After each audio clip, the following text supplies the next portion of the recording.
We've saved the world with Yami no Games, translation of that means Shadow Game. We've seen the end of an era, but now we're going back to zero. Join us as ShibuyaKaiba. The white dragon brings privilege, but the black dragon brings a lot of potential for bad jokes. Don't do it, kids. Shora.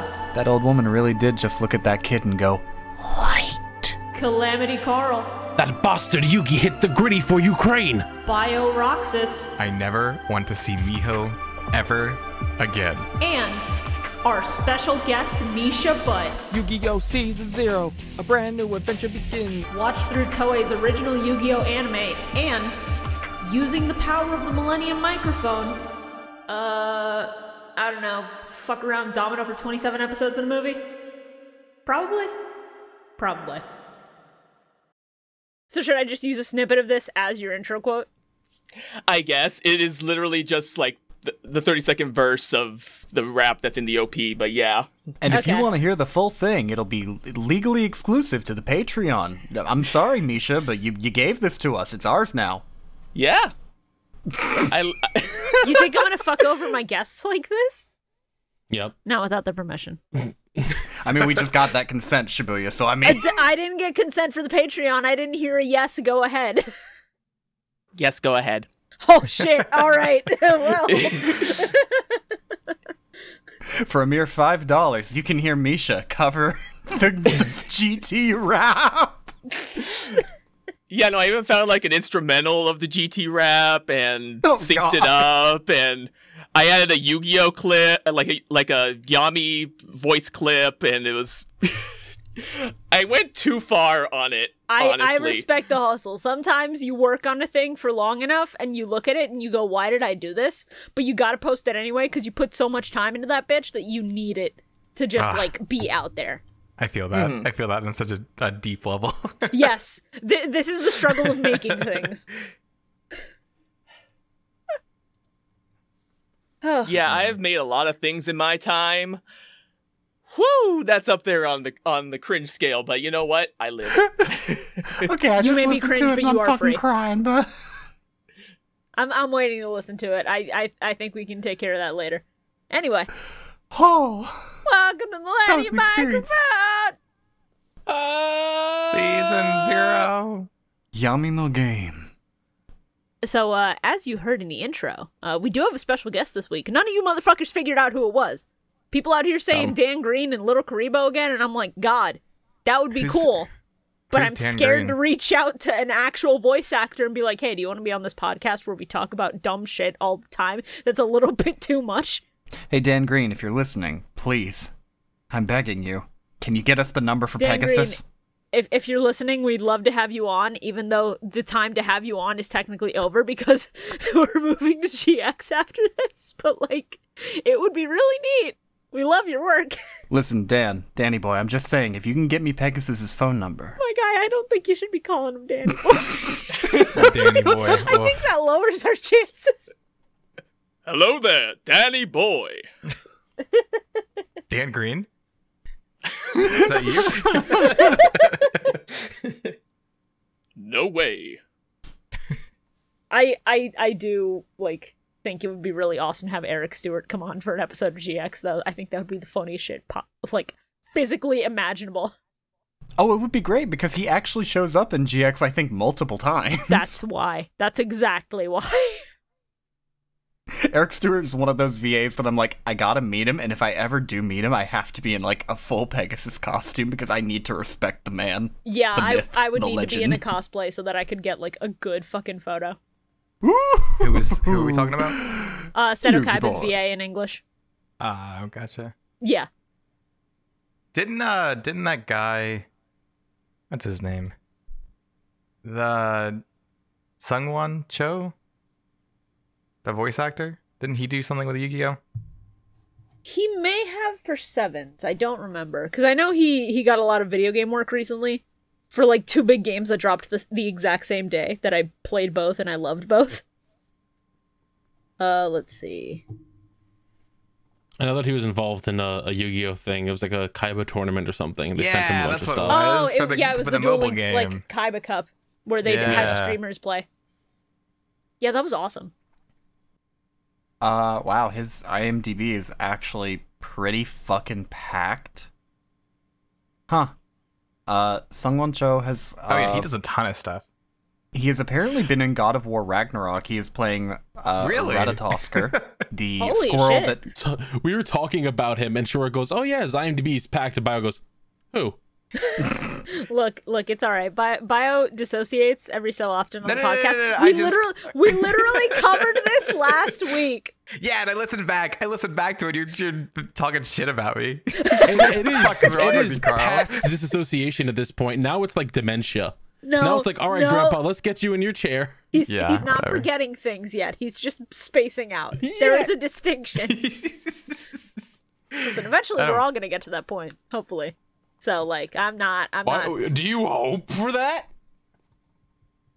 I don't want to die young, motherfucker. I'm gonna stay young forever. You're already old, Carl. Holy shit! Your mother. You foolish little children don't know the secrets of immortality. I have my soul in a phylactery. I'm going to outlive all of you shitheads. Is that one of those things that you shove in your butthole, or is that? No, that's a suppository.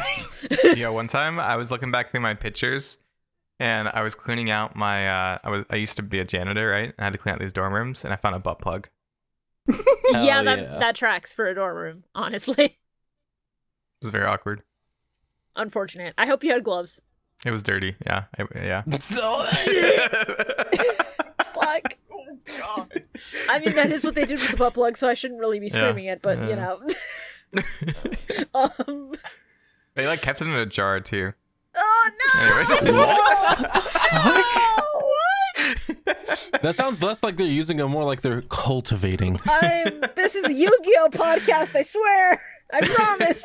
Listener at home. Crying in the shower. If that song didn't Water get washing over claimed you. immediately, I would absolutely be using it. Trust me. Shibuya, do we know if the ending theme gets claimed? Because I No, feel it like doesn't, we because I've gotta been using it for the end of every episode of the Season 0 arc. you gotta rule. use the movie version of the ending for the ending of this fucking episode, because hot damn, that movie version of the ending was good. It is pretty good. If I can find, like, a clean instrumental, I will do that, because I've been using the instrumental since we do have, like, the outro actual stuff that I talk about, but it's whatever. I'll figure it out. Also, I'm thinking about this now.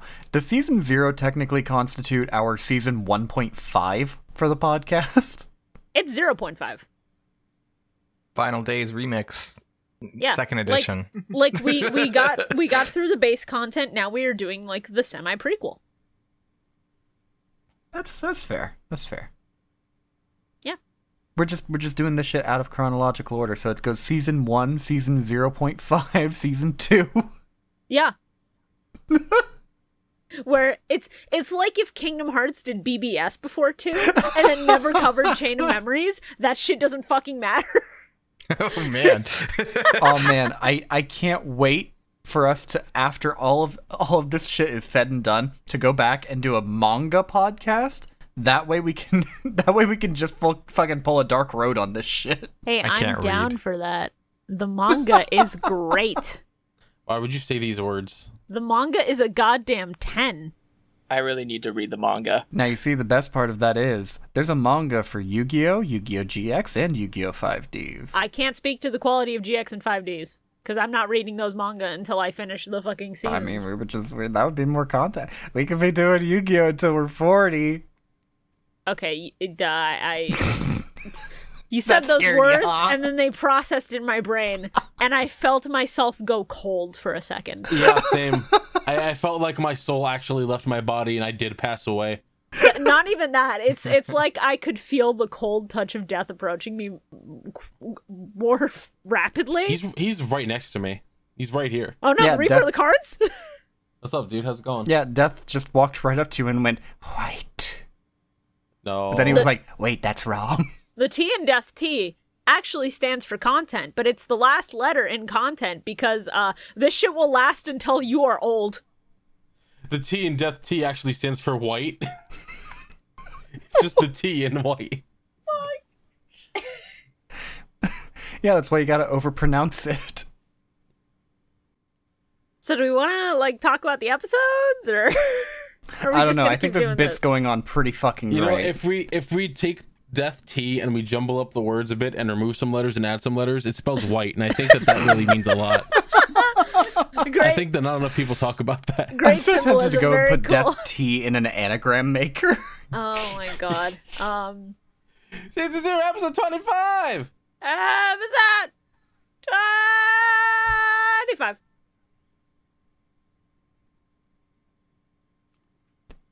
Start off. Intro fucking slaps.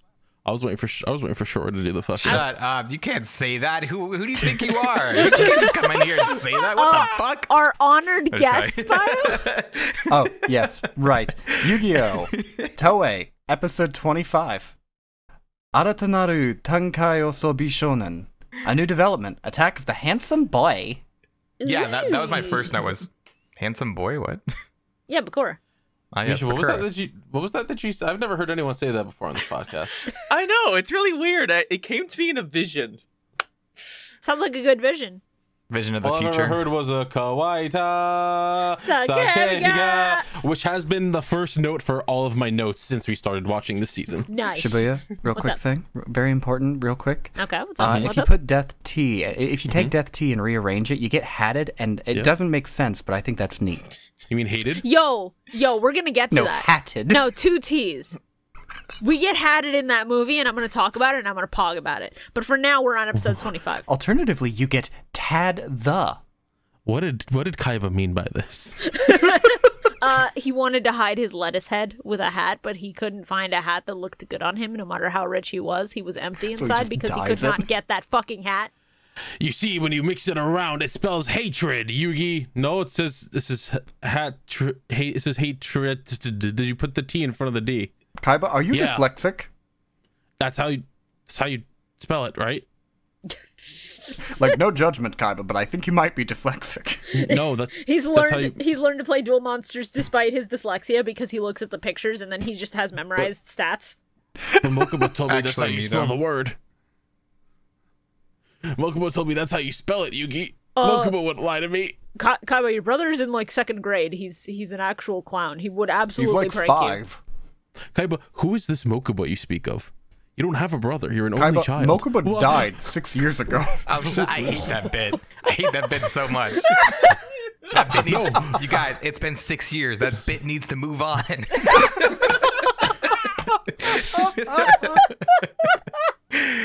Oh man. What's your damage, bro?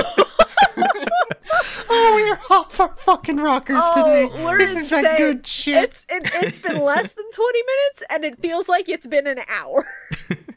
Thank you all for listening to this episode of the Millennium. No way. Shit. Bakura from the Millennium Ring? Bakura who's gonna end up being the final boss of the series? Bakura from a different school? Bakura who transferred into our school? Bakura with his purple eyes and pronouns. He do be having those purple eyes and pronouns.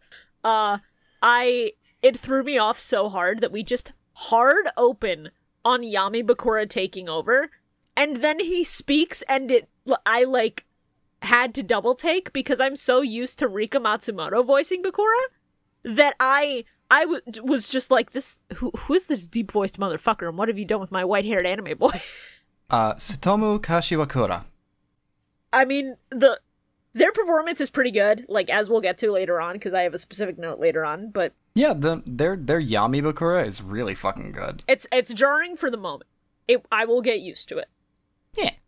And then my second note is just me in all caps going, Miho, shut the fuck up. Everyone has to take a shit. This is normal. No, he doesn't poop.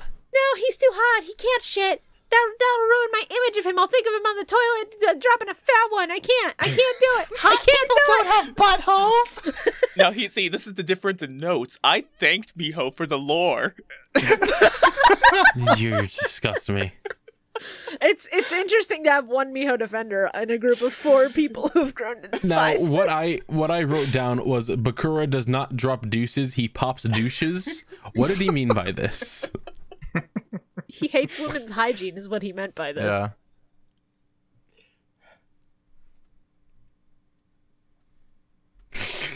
I like how that stunned you for a solid 10 seconds. A little bit, yeah.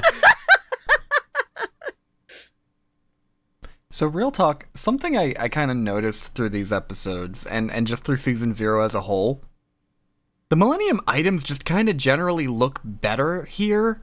Yeah. Because they're not all just solid gold pieces. Some of them have, like, wood parts that are really fucking nice to look at and help break up the fucking piece. I do like the aesthetic of, like, the wooden ring itself that the Millennium stuff is built around is actually, like, either wood or some, like, rusted older material.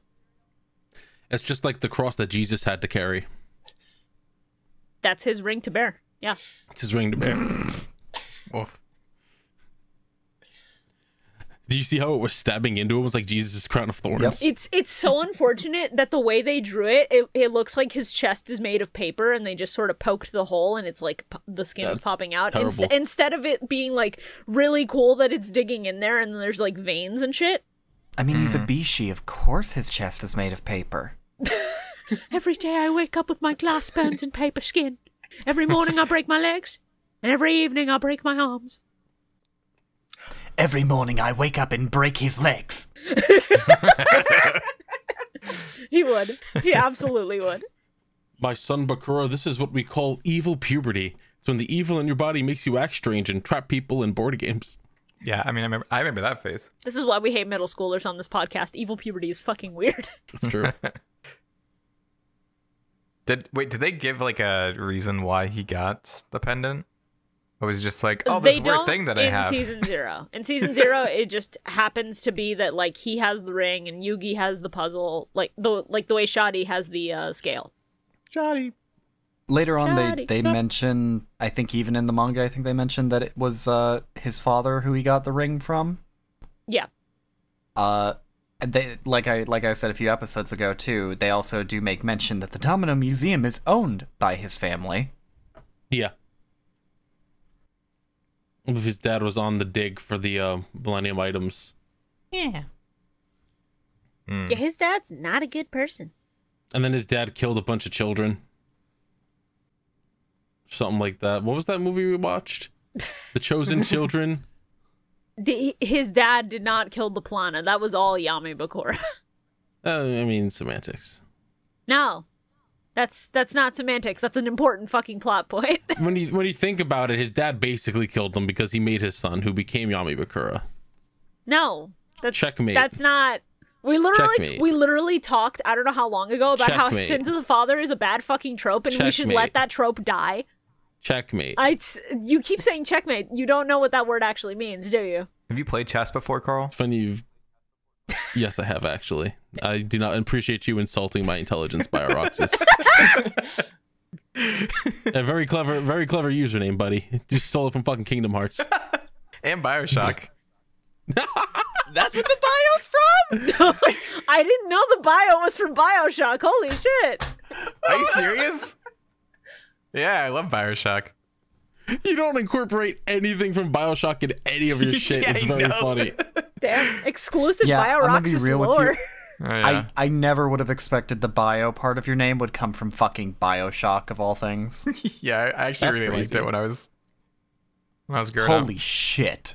This is deep lore. Not gonna lie, there was a bigger, like a higher chance that the bio stood for biology than Bioshock in my mind. I was literally thinking the same thing. Like, did he come up with it in like 9th grade when he was taking a biology class and he was just like, oh, Bio-Roxas sounds like a cool name.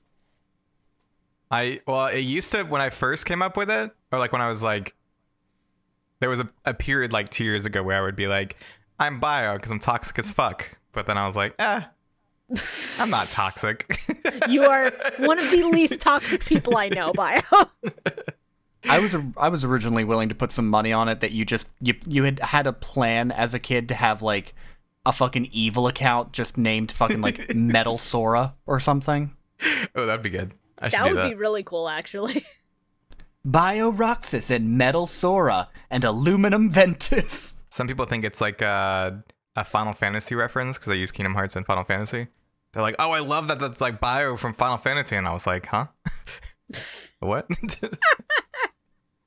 Anyways. No, you see, actually, the deepest lore is that the Bio comes from the Bionis from Xenoblade. Apparently, I don't fucking know. No, Anyway. actually, it's from the Bionicles. I was about to say Bionicles Bionicle. are really good. I love Bionicles. So cool. You know what I don't love? This fucking Jughead gym teacher they have. Yeah, I'm glad. With his freak eyebrows. He's very clearly an asshole who's being set up to get fucked over later. I just wrote, "What's going on with your eyebrows? Shave them shits off, Jughead. You look like Forrest Gump." Wow. Wow. That was. Oh no, Bakura's friends go comatose? I wonder why. Ruh-roh. This is good lore we're getting from the gym teacher. Real talk, how did this gym teacher find this shit out? I'm sure the faculty were made aware of Bakura's history when he transferred in. Yeah. Because the faculty here are horrible people, I'm sure they, even if they weren't there for that one meeting, they've gossiped with each other about it. The school's full of awful people. Can we take a moment to appreciate this man's insane laugh? I don't actually remember it, so yes. What he's just standing there going "Kanga kata kata kata," and it's like that's not a laugh. You just said a bunch of things at once. I feel like that's a pretty common thing, right? I listened to it at least 7 times.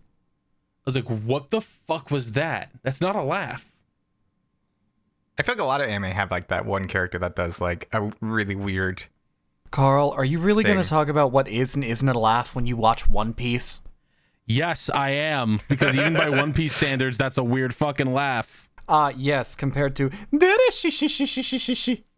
Yeah. That's like a good 8 out of 10 laugh, honestly.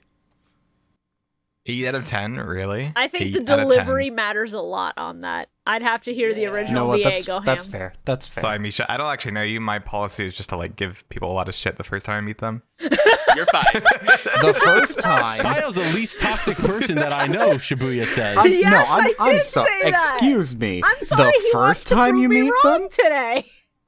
The first time you meet them, Bio. The fuck? We have recorded history of that being a fucking lie. He never said the first time was the only time, to be fair. That's true.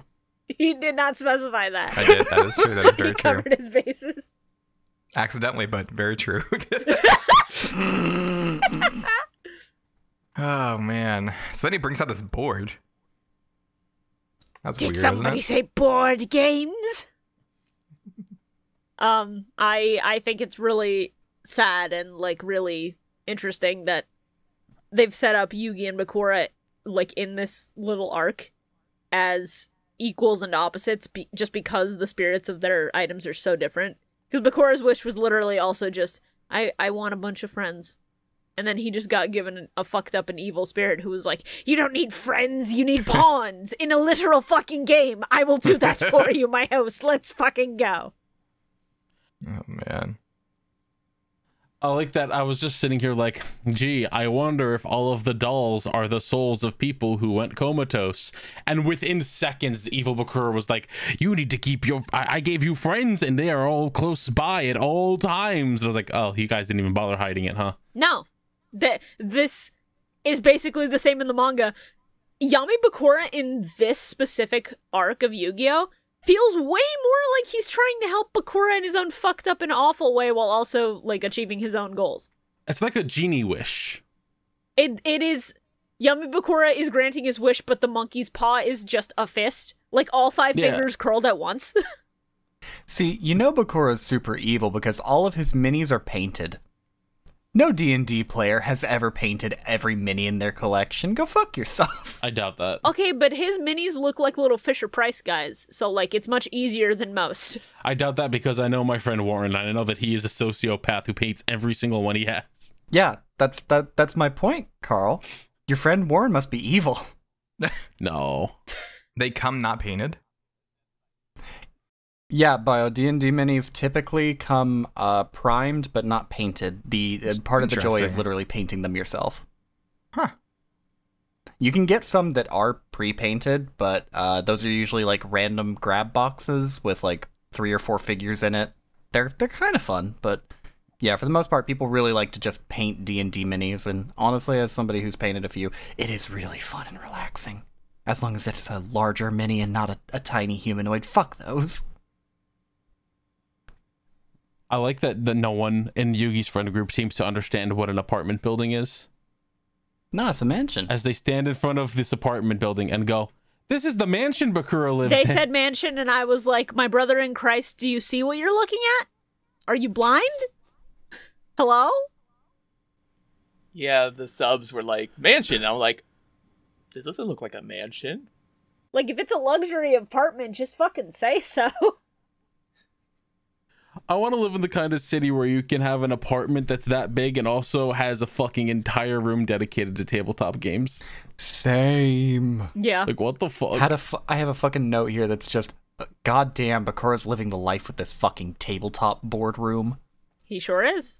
And then it's followed by 10 lines of nothing but the word D&D, D&D, D&D, Dungeons and Dragons, D&D, D&D, D&D. Well, they gotta hammer home what the arc is about.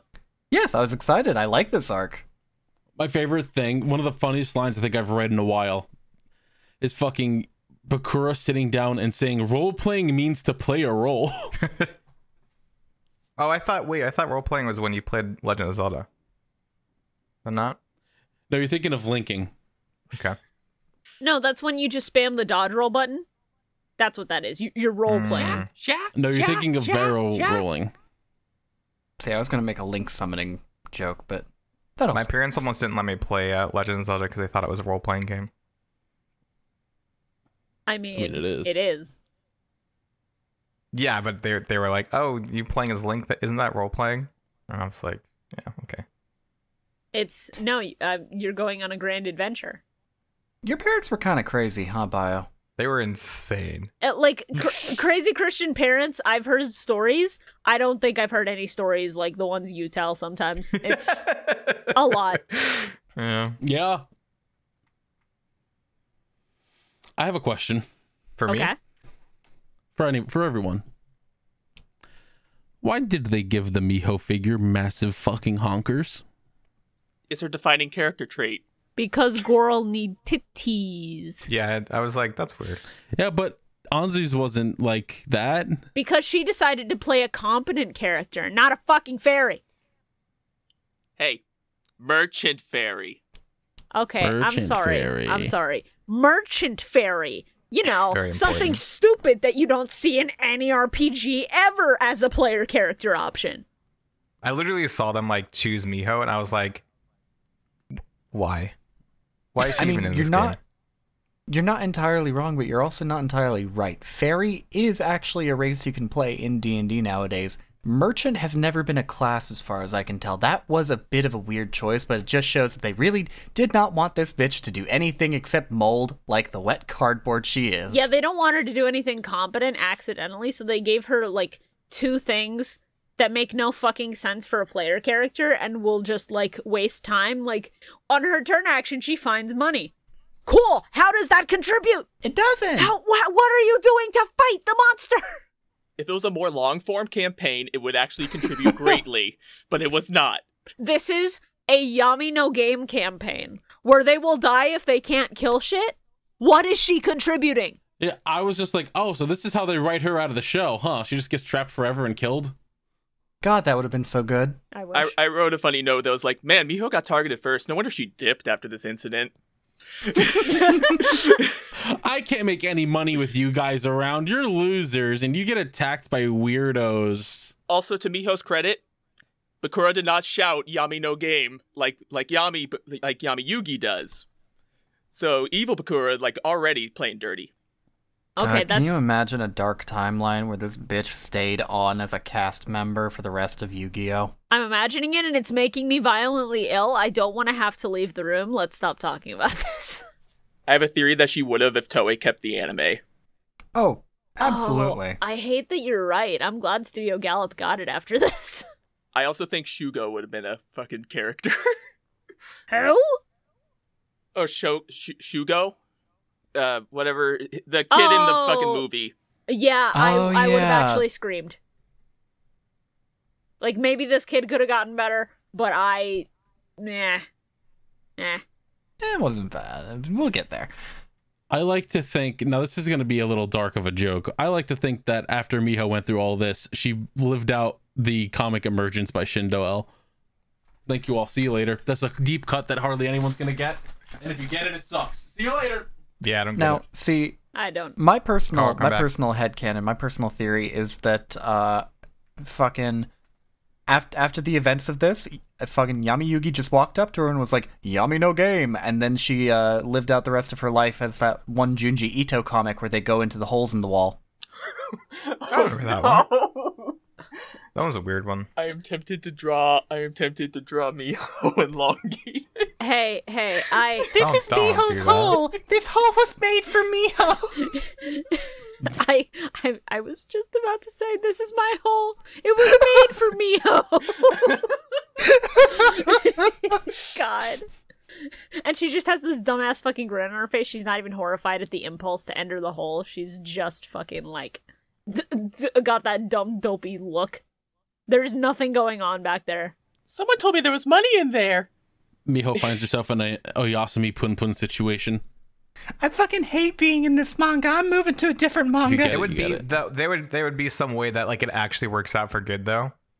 Like there's a lever behind some kind of flat door, and she's like, "Oh, I'm flat now. I can go into the door and save everybody." Like, you can't win.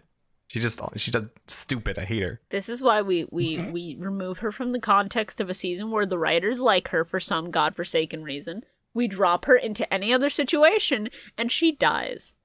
She probably just got married to someone rich and just never had to do anything ever again. She would just be a trophy wife, actually. That tracks perfectly. Honestly, it seems like her ideal situation. I think she died in a horrible, fiery car crash. Just collided with an 18-wheeler. Next episode. We're not done with this one. What do I you was mean? gonna say, like, Didn't they already choose the characters? We already talked about how They chose the characters, but, like, we still have a lot to talk about. Choosing the characters is, like, the halfway point. On this episode? No, nothing happens. the gym teacher tries to warn the Yugi gang, about the incoming danger. No, I don't remember that. All right, Bio, sit down in your chair, Grandpa. The dementia is kicking in hard today, huh? Yeah. We'll get you your medicine. I really don't remember any of that. Huh, interesting. I like that Yugi's whole, like, I'm just gonna pet this thing and make it my friend. Yeah. That's what I do. I'm a magician, but they keep calling me a beast tamer now. Well, Yugi being a beast tamer is very good. Because he just wants to make friends with literally everybody. One of my favorite lines from the episode is, if you go into an area, a monster will appear. Yugi moves the piece into the area. A monster has appeared. It is funny.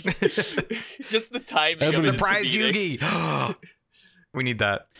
It would have been a lot funnier if one of them just like screamed when it popped up, like, "Oh, who could have seen that coming?" Of course, like I just just told you, Okay. stupid. So the monster attacks. The monsters can attack us. Oh my god, this is gonna be a long campaign. Actually, me playing a D&D campaign though. I think if I ever did a Yu-Gi-Oh, like a D&D campaign with Carl, he would just be dead by the end of it. He would, What? like, his hair would just be all gone. Remember, Milmike fans, I am a DM. I've been running campaigns for like 10 years. Remember, I can Shora, run them through a we still campaign. need to Just do comment down below. Prague. Remember, sure, there's still a lot of other things that a lot of people have going on. I know, I just like to make the comment section squirm. I don't have anything going on, you know. I don't like making anyone squirm. That just sounds gross. It sounds like worm, and I don't like them. They're scary. Oh, worm? I lied. I like the worms. I'm gonna back us up here for a minute because I still think it's really funny that the second lamest player character is just Honda going, "I use magic and this gun I found." Yeah. See, now, I find that kind of funny. It's a little goofy, but it's like he tried to homebrew a fucking cowboy or something, and Bakura was like, "No, you need magic," and he's like, "All right, I'm a magic cowboy. My magic is I don't miss," and then he proceeds to fucking try and roll crits constantly and fail. I was in the middle of typing out, like, I guess it's supposed to be Zorc and not Zuku as the subs wrote. They just didn't know how to translate it properly. In the middle of that, Miho fucking fell. And I was like, yes! Kill! Yeah, no, I'm like, wait, Zorc was mentioned as early? What the fuck? Yes, literally, Zorc is the name of the villain of this campaign. Zorc is brought up in this part in the manga. Zorc is like the big bad in this arc, which then foreshadows, you know, things with Yami Bakura later on. Yeah. But they did spell it Zoku in the sub, Zooku, because that's also a way of pronouncing it, like, in Japanese, but they didn't know what the fuck the English translation of Zorc was gonna be, so I can't fault them too much. Yeah. They absolutely did, though, Shibuya, because this came out after the fucking manga. Oh, did it? Where In where English, it's very though? clearly written. Yes, where it's very clearly, at least I think, I'd have to double check, but it would have been very clearly at least written down. I mean, do you think they cross-referenced their shit, or do you think they just translated You this might cool as well. anime they found? At this point, when TV Nihon did these subs, I don't think they knew that Yu-Gi-Oh! Was gonna be a fucking powerhouse. Yeah. I keep getting it's just TV Nihon. They put in more effort for their subs nowadays, at least. Yeah, we have the power of hindsight. They didn't. And now they do Kamen Rider subs, and they do fancy effects for them and shit, and it's cool. Yeah. They did pretty fancy subs for this. They Yeah. had like the different text show up, and it was like, ooh, a treat. Yeah, it's kind of fun. I really like how Honda is like, yo, what? When you do the Miho, I'm gonna roll the dice randomly. And Bakura's just like, bad manners. Yeah, Bakura's like, BM for the DM, get fucked. Like, all right, dude, you're just doing this for fun now. Yes, he's enjoying it. He's evil. What do you think? It's right. They simply had to believe in the power of the pharaoh, and they did indeed get into. Ow, my knee. They did indeed get into it. I thought that was a bit, and I was like, I don't get it. No, I just slammed my knee into my table. Ooh. Thank you for being concerned, Bio. I appreciate your fucking concern, friend. I mean, I wasn't concerned, but Man. man. I'm gonna move us away from that. We entirely skipped the moment where we find like a guy just in the forest after we beat up a bunch of monsters. He's fallen over. He can't get up. He does not have life alert. He's like collapsed. Yugi looks at him and everybody goes, "Oh no, there's a villager straight into the forest. We need to help him." Yugi goes, "This is too obvious. Helping him might be a trap." And then MiHo ignores him and does it anyway. MiHo will help.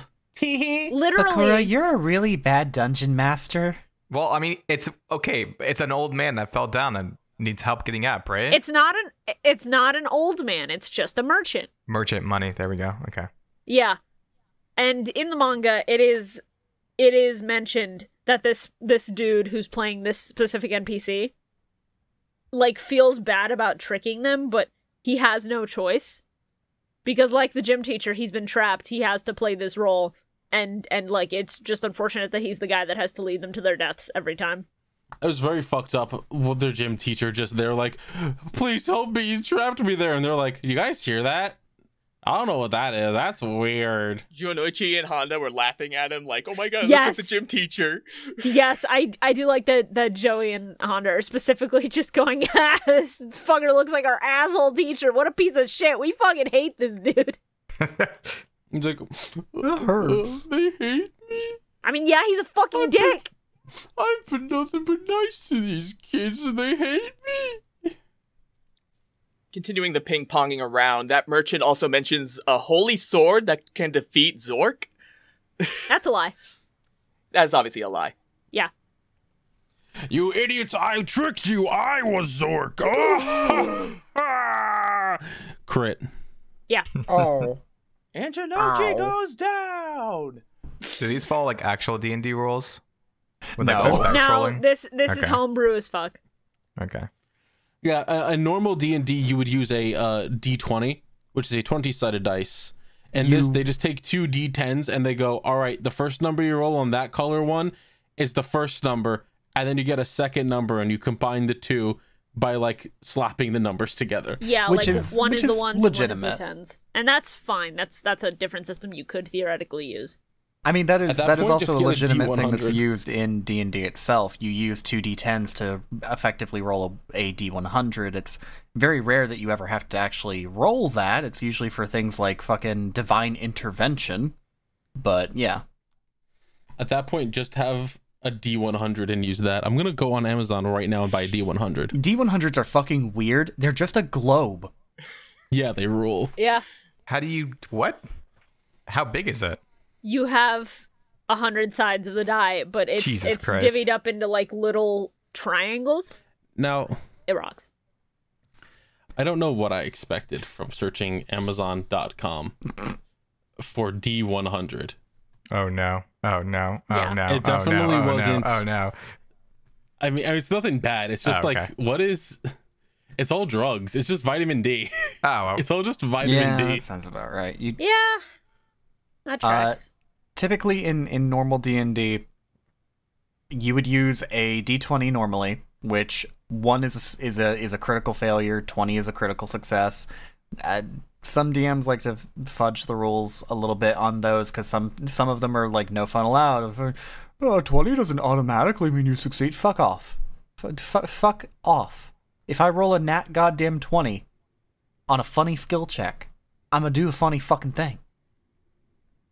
Player agency, baby. It's the best part of the fucking game. Anyway, the D6s are the most common, and then like D4s and D8s are also used a lot, mostly for like attack damage and stuff. I know you probably said all that for my benefit, but it was just a bunch of words.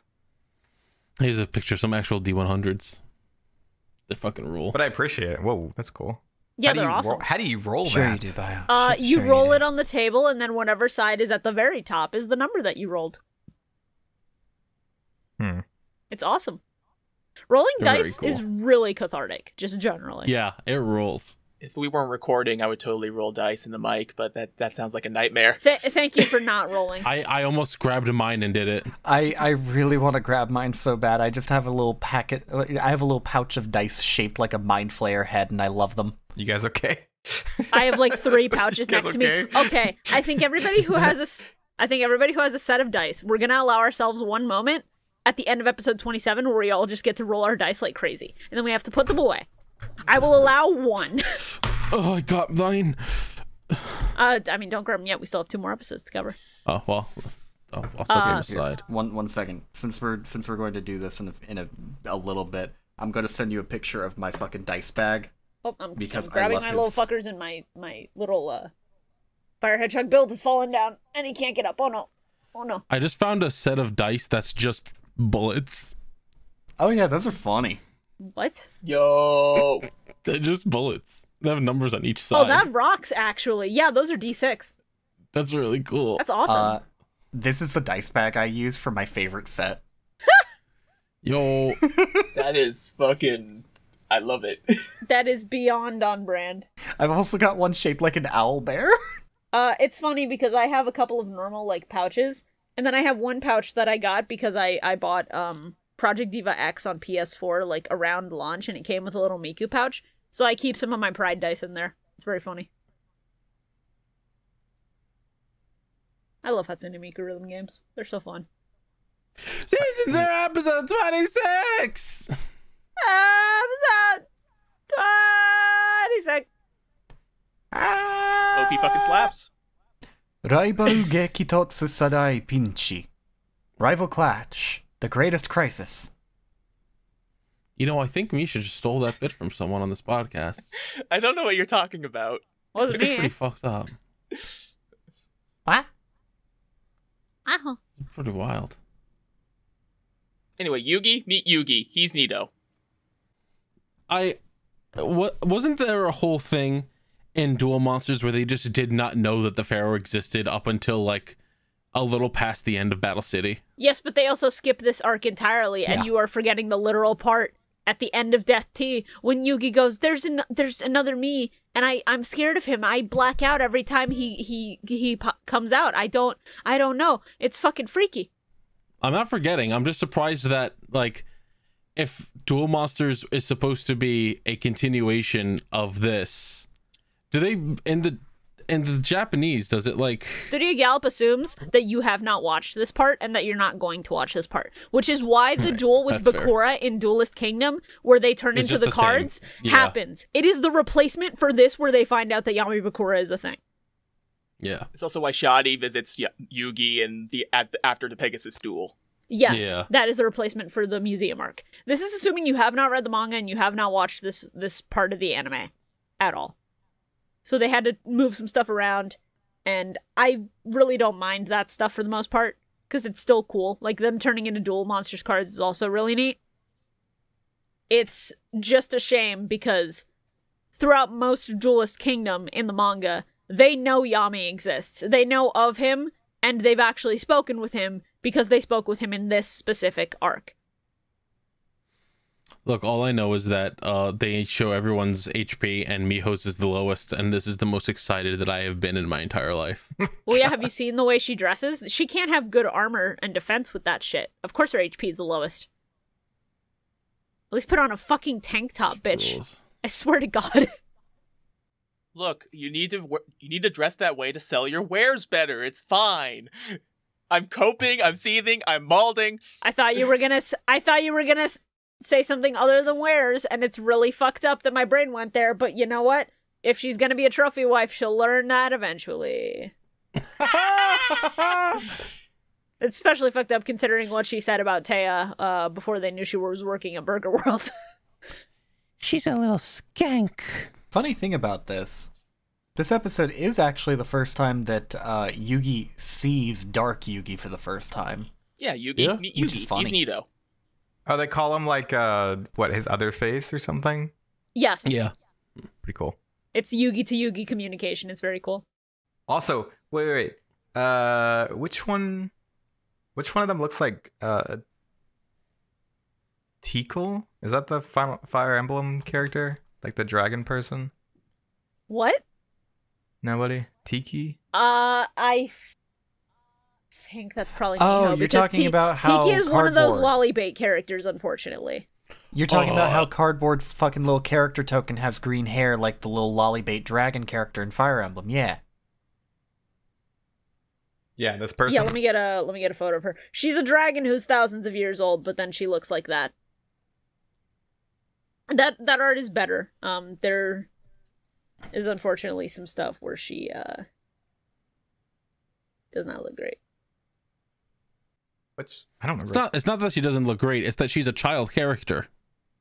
It's that she's like- meant to like act really young, even though she's a 1,000-year-old dragon. So like, it's okay. Yeah. We promise. Totally. It's okay, smile. It's okay, smile. Getting back to Yu-Gi-Oh! I fucking love that Yami Bakura's like biggest threat to Yami is not, I'm going to turn you into a little pawn the way I've turned your friends into pawns. It is, if you roll a like absolute miss, I'm going to kill someone. I'll just fucking squash them. I don't give a fuck. Are some of the monsters that appear also like from the card game? Some of them, yeah. Okay, because it looked like Yes. because right, Zorc, the last character turns into Summon Skull kind of ish. I think you're thinking of the movie. No. Let me No, find the he- screenshot. Oh no, yeah, Zorc's final form does kind of look like Summon Skull. Yeah. And then the funny little dragon that they coax over to their side near the end that was Zorc's arm looks a little bit like Mimikrii ran if he was outside of the egg. Hmm.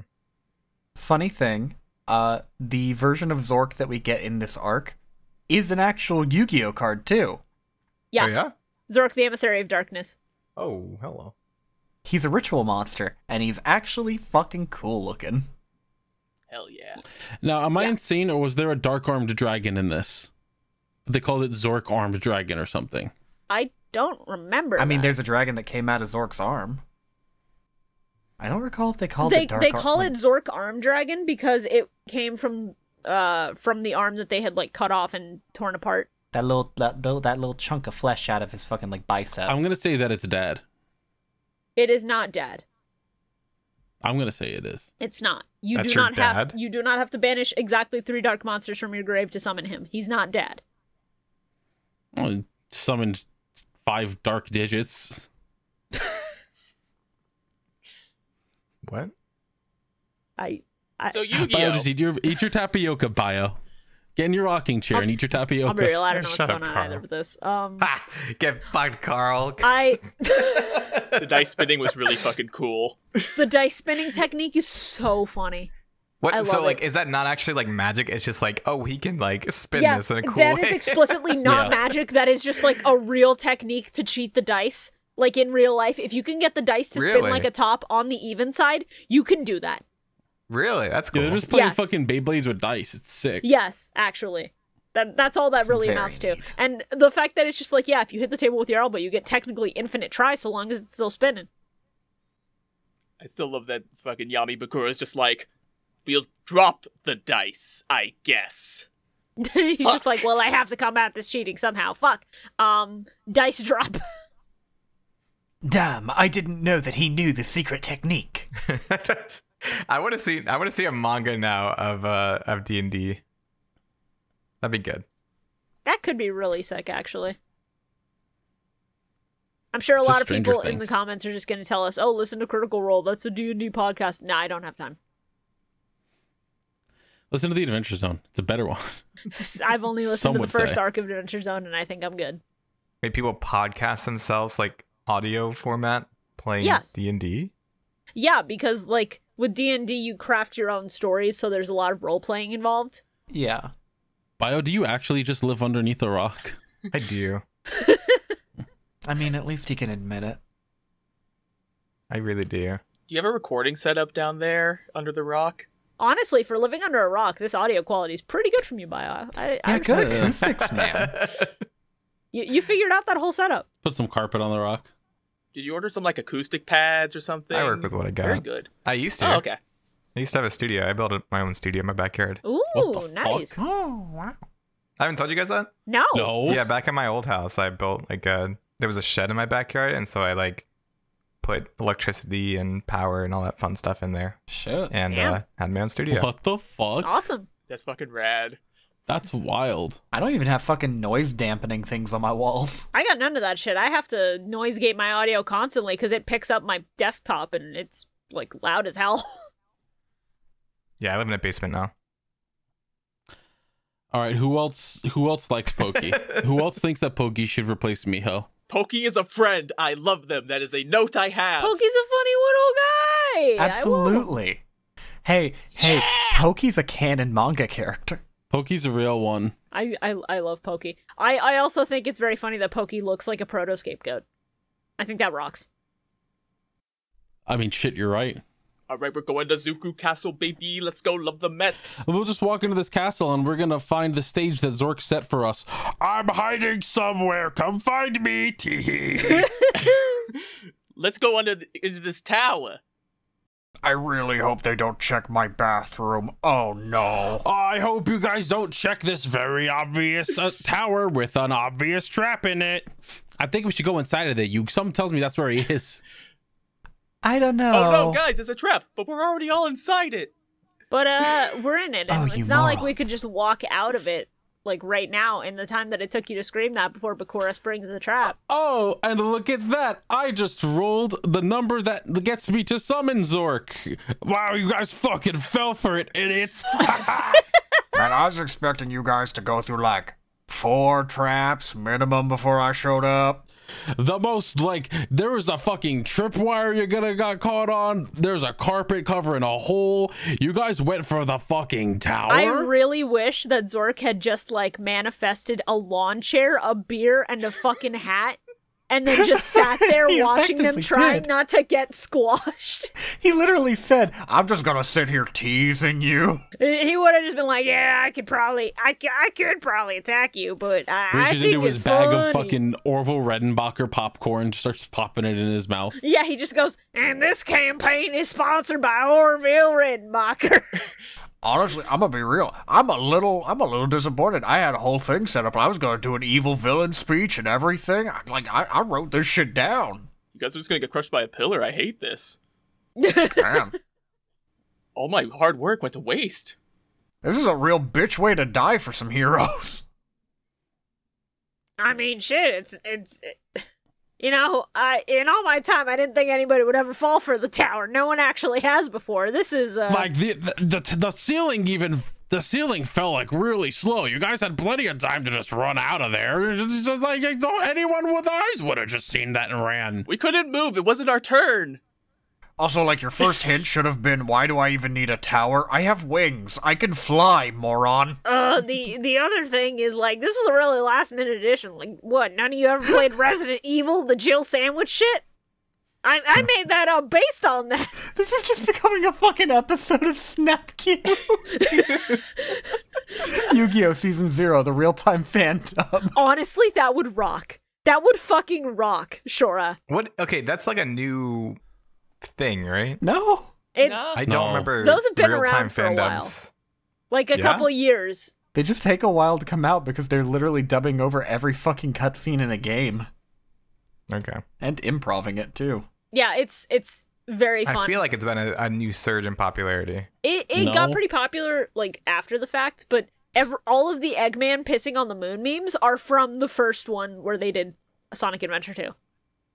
I guess there's always been, like, Yu-Gi-Oh! Abridged and, like, Dragon Ball Z abridged. But yeah, abridged is a very different thing. Because that's, like, all scripted, I'm pretty sure. Real talk, they literally released Shadow the Hedgehog real-time fan dub yesterday, and holy shit, it was so good. Yeah, as of recording, Shadow came out yesterday. I'm still waiting because some people wanted to watch it live, and I agreed to do that with them first, but I'm very excited. I'm so hyped. God, there's a lot of really good quotable moments in that one. As there usually are. I'm excited. So Bakura telling Yami to, like, hey, you should roll that number. You know, the number. I'll give you a hint. This isn't really a hint, idiot. I'll give you a hint. It's Just a roll number. the number. That's great. Thanks. Oh, I rolled the number that lets Miho do something. This will come up later. Yeah, I hate... It's a surprise trick that'll save us later. This is a surprise tool that will actually save our asses through the power of Deus Ex Machina later.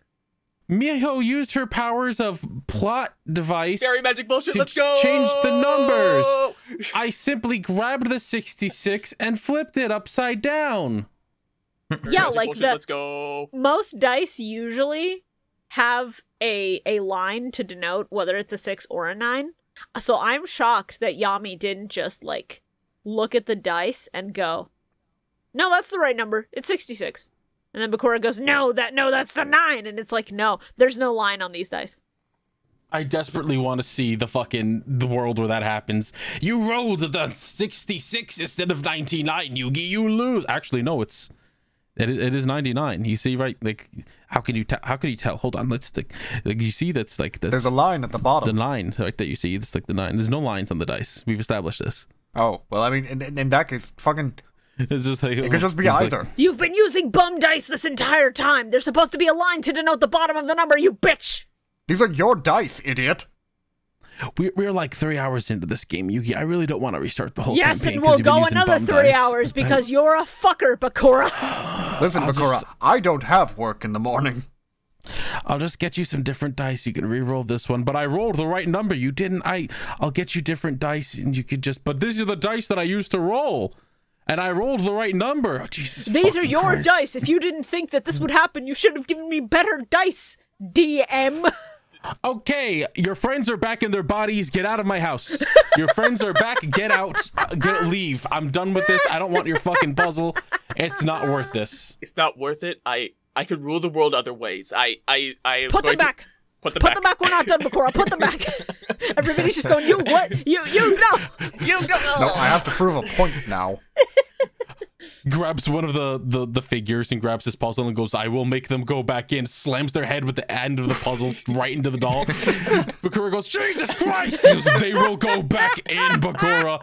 The game will continue. The game is over when I say it's over, and I say it's not over. You're a DM. Cater like, to your player. Bakura's like grabbing at the door trying to open it. He's like, it's stuck. It won't open. It won't open. He's killing them. He's killing them. Yami no game, Bakura. It's a time for a fucking Yami no game.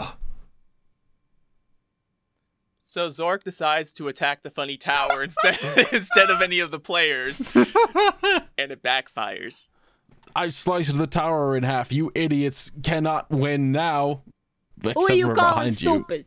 Stupid. You called... Who you called... Oh, you're behind me. Hey, moron, we was fast enough to get behind you in that brief period of time, but we were not fast enough to get out of that tower, no. No, we weren't. They pulled a fucking, they pulled a nothing personnel kid. Yes, they literally did. It's so good. And Zorc's like, nani? ADM, we got the surprise attack round, right? This is when I was like, I hate Mio. It just locked it in. It's like, why? Who thought like, oh, let's give her another turn or let her roll the dice again? It's stupid. Yeah, it's real dumb. Didn't make any sense. The dice are answering their rage, so now they're getting crits. Heart of the dice, let's go! Heart of the dice is really sick. But this is Zorc and Bakura we're talking about, so of course they didn't beat them with the 17 crits in a row. Oh, right, they're level 1. It is very funny that this man is just like, you're stupid, you came here at level 1, what the fuck did you think was gonna happen when you fought the level 70 end boss? This was rigged from the start! Yes! It was! I'm glad you finally noticed, dipshit! So I didn't get to say this last episode, but I'm going to say it this episode. ED fucking slaps too. Yes. The ED's really good. ED? The ending. Ending. Oh. Do you even watch anime? Hey, it's fine. It's fine. So OP is colloquially used for the opening, and then ED is colloquially used for the ending. The more you know. OP is also colloquially used for One Piece, which I will constantly say at people when they talk about OPs, and I'm just like, yeah, my favorite arc was this one. They're like, that's not what I'm talking about. And then I just keep going. Well, yeah, because I don't think I've ever heard somebody, like, in speech, use OP to refer to One Piece and not an anime opening. Well, yeah, Shibuya, I'm talking about on fucking Twitter.com. Okay, fair enough. So long as it's not, like, an actual conversation. No, if someone out loud went, oh yeah, the OP is really good, I'd be like, do you smoke meth? That's fair and funnier. So You tweaking, bro? bro, give me some of what you're smoking. I want to get crazy. Give me some of that silly juice. Are we good to move on? Episode final. Episode 27. OP fucking slaps. Yujo Densetsu Karashinwai. Friendship from legend to myth. I'm gonna fucking kill a twink tonight. Oh. In Minecraft. And life. No. In Yu-Gi-Oh! No, The fictional property Yu-Gi-Oh! Hey Misha, but I'd like to invite you to a D&D game. Oh, sure. I don't see anything wrong with this. I'll be a merchant. Good. Well, you'll win then. I hope you have a party with you. Sincerely, genuinely. They won't. Yeah, I can sell the wit. Here you go. Here's your first enemy, Tiamat. Jesus. All right. I love the spiel. I love the spiel by Bakura. It's just, I'm basically a god. Nothing can stop me now. It's like, what if I pull out a real gun? That might stop me. All of Bakura's plans seem to not, like, factor in, but what if I had a gun? Now, I'm just saying, Bakura. This shadow game could just be ended if I had a gun. Now, Bakura, allow me to let you in on a little something here. Yes, I do have to defeat you in this game in order to free my friends, but there's another thing, you see. If the person who initiated the shadow game dies, then it just gets fucking canceled and everything gets reset. Do you know that? Allow me to introduce you to my friend Piano Wire. Jesus. Now, Bakura, I'll have you know, Japanese gun laws make it near impossible for me to get a gun, but you know what? They don't make it impossible to get a knife. Now, you might be wondering, what's that stabbing sensation between your ribs and in your lungs? I'm picturing Bakura just, like, standing there laughing, doing his fucking monologue, and then just Yugi, like, stomping over, just stabbing him, and it's just like a Senior Palo, like... You feel that? You feel how it's getting harder to breathe? That's because I pierced your lung. I think it'd be extra funny if Yami just decided to like up the drama because this is Yami Yugi we're talking about. So like he went go dice roll. He dropped the dice. Bakura was so fixated on the dice that with his right hand, Yami takes a knife from his deck holster because there's no deck in there today. It's just a knife, and like throws it across the table, hitting Bakura directly in the heart. And then Bakura's just like, what? Ow! And then we see the flashback of like, you see, you were so hyperfixated on your dumb, stupid dice, you didn't notice me toss a fucking knife at you, idiot. Lamau, get owned. Now, Bakura, quick thing. Have I ever told you that I can think of at least 17 different ways to kill a man with a pair of dice? I've done 16 of them.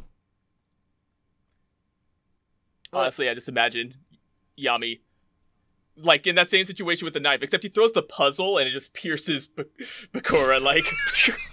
Oh. He just fucking throws the puzzle pointed end first at Bakura's fucking face. That would rock, but also it's like that other shadow game where they had to catch the vials and he like throws the he throws the puzzle, and it pins him against the wall. Oh, throws the puzzle against the wall, so it doesn't kill him. Like, as cool as that would be, that also just feeds right into Bakura's plan, because, like, if the puzzle's not on Yugi's neck, then Yami can't do his shit, and then Bakura just wins. I like Yami Bakura just like, what the fuck? What's going on with my hand? What is going... Oh no, it's Bakura. Stabs his hand on a fucking castle. It's such a good moment. We skipped over the mind dice, though? The mind dice, too. Like, fucking... I put the souls of some of my victims in these mind dice. They'll listen to whatever I say. And then they roll a 99. And he's like, well... Yeah, probably shouldn't have put my victims in there, actually. Shouldn't have put people who want me to lose in those dice, matter of fact. Probably should have put a piece of my soul in that. Next time. I'll figure it out next time. It's so funny. And like, the moment I was sold on this Bakura VA, by the way, is the moment where he, like, stabs his hand into Zorc's tower and then starts laughing. That laugh was just crazed enough to sell me on this performance. It's really good. Yeah, it's really good. I love that Bakura spends, like, the entire first half of this episode with his hand freaking out because little Bakura's in control. And I just really like the idea of Yami looking at him as his hand is just freaking the fuck out, like, I shouldn't be caring about you considering you're trying to kill me and everything, but are you okay? Are you having a stroke? Do you smell toast? I think it'd be even funnier if the left hand was actively trying to choke the life out of Yami Bakura, and he was just like trying to bat it away with his right, like, no, stop that. That's our throat. We need to breathe, idiot. We need to breathe. At one point, his left hand just fucking like raises up and starts doing the fucking like puppet mouth thing. I was just gonna fucking say that. Help me, Yami! Help me! You will not hurt my friends. Shut up, you. Hold on. I can't take this seriously. Hold on. Let me just walks over, like puts googly eyes on the hand. Oh yes, there, yes. His hand just looks like he came straight out of fucking Ubi, and then he's just doing the thumb to talk, and then the eyes. I'll never let you have my body, you cur. You'll never succeed in killing my friends. I can't, like, dude, why did he put the googly eyes on you, my guy? I've been possessed by a muppet. Yami Bakura's fucking monologuing, and then Bakura just goes, shut up! What? Just goes, what did you say to me? Oh. He's slapping his own hand, yeah. Oh, bitch! Oh, this is so good. This is our best bit yet. This is one of our best fucking bits. I'm just imagining Yami Bakura trying to explain the rules of this next Zorc fight, and Bakura's going, remember me. And then, I'll cut you off. I will cut off this hand. Takes his other hand and just places it over the left hand, just holds it shut. It's just like, now this is how the rest of the fight goes. You just hear like, yeah, like he's literally smothering Bakura's hand, and he's in the middle of him talking. He just goes, wait, are you like? Can you actually not talk when you're like that? I can't believe this. I thought you were like doing a mental thing. That's amazing. Holy That's shit. Wild.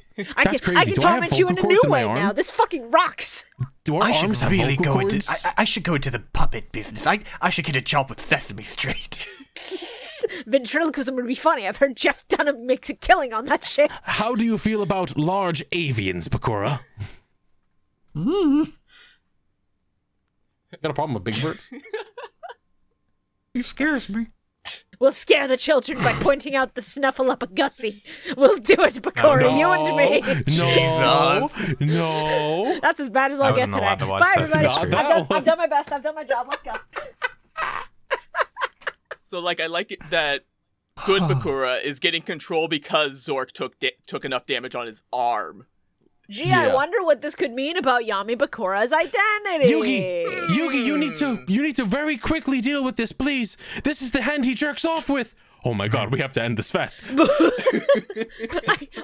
do love that, like, that little Yugi just goes like full beast tamer friend mode, and it's just like woo, and then a little Bakura shows up. It's just like, oh, thank you. I was trapped in his bicep. I couldn't breathe in there. It was so oh. Thank you for freeing me from the J.O. arm. Oh my god. With the power of my white magic and this J.O. crystal staff that I found in there, we will take him down. Now, Bakura, I do understand that it was urgent to get you out of there, but I don't think we needed the information that that's the hand that you do. No, things I don't with. do it. Zorc does it. I No, swear. the evil one, the evil me does that. But he just role plays while he's grabbing his collar and just like shaking, just like he's the one that does it. I swear. Don't worry. Don't you see this giant cross on my fucking like tabard? You see, I'm a good Christian boy. Hey, listen, it's okay. Your secret's safe with me. Taya keeps sending me personal messages saying, "Let me cockworm you." I'm afraid to ask what that means. I'm genuinely scared for my life. Oh yes, I guess Anzu in this universe isn't a born again Christian. That's weird. She's actually a Satanist. Oh my god. She just goes, you know, the Church of Satan actually does make a couple of really good points. I just want to hear what they have to say. At least the Church of Satan is actually honest. You know, I'm open to like multiple points of view, unlike you fuckers, and they just go, Taya, you've been listening to the Joe Rogan Experience. What the fuck? No. I bought 15 pounds of ketamine and I plan to snort all of it. This is our most crack-headed episode yet. Man. Tristan would be the type to watch a fucking Andrew Tate video. No. MiHo watches those. MiHo watches Andrew Tate, and that's why MiHo does not accept Tristan as a fucking lover. She's just like, he's a weak piece of shit. Oh well, it's his fault, not my problem. I'm not dating that I just fucker. think we should listen to both sides of the story. I don't think that those people on January 6th were true supporters. They were liberals. Okay. All right. When we start saying that word, we gotta back out, and I think this is where we go to commercial. Jesus Christ, you all need to calm down. You all.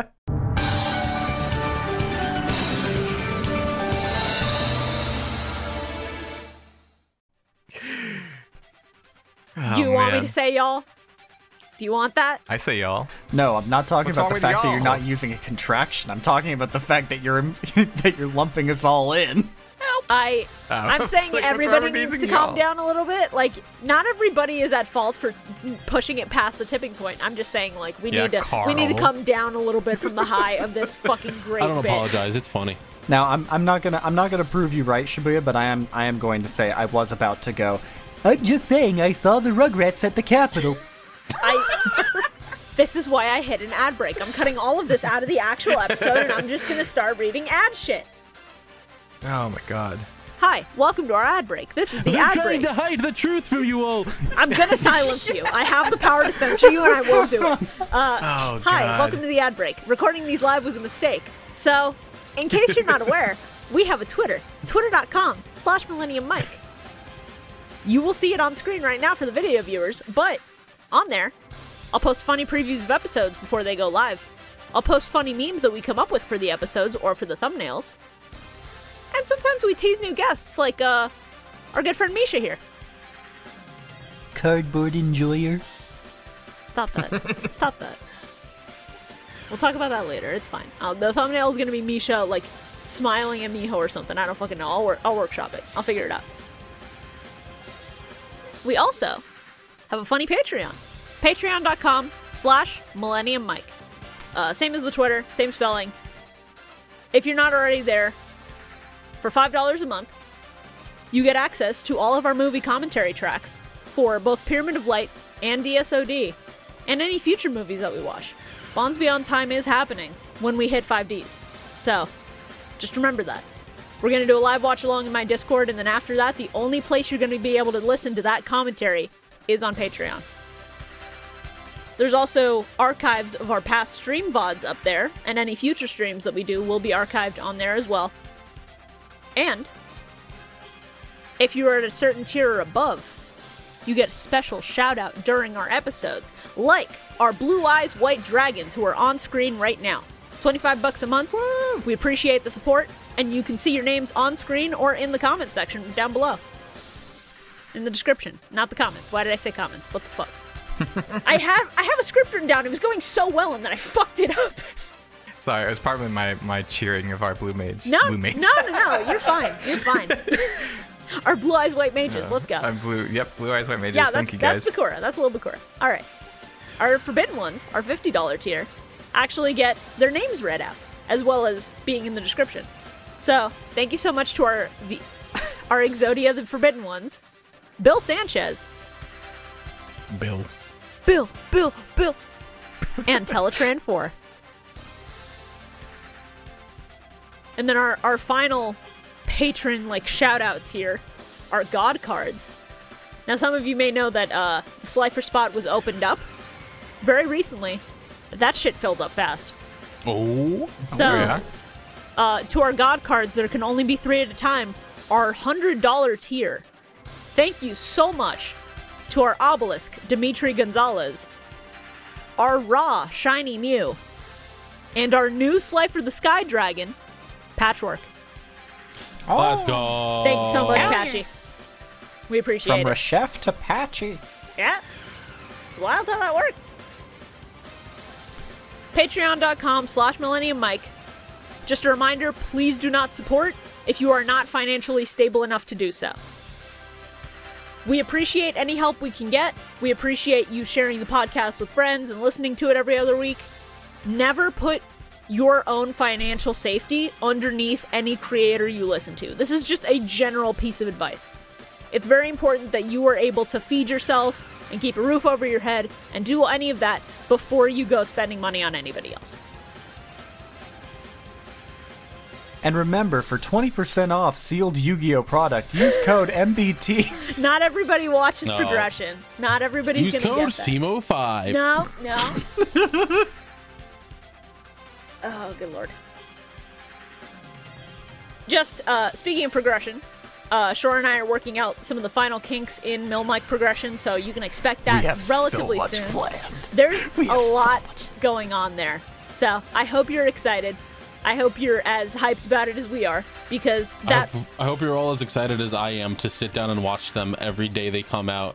Yeah. And just absolutely rag on them. Yeah, Carl's gonna be doing some content where he just watches those videos. Carl, when I they just go realized live. something. Okay.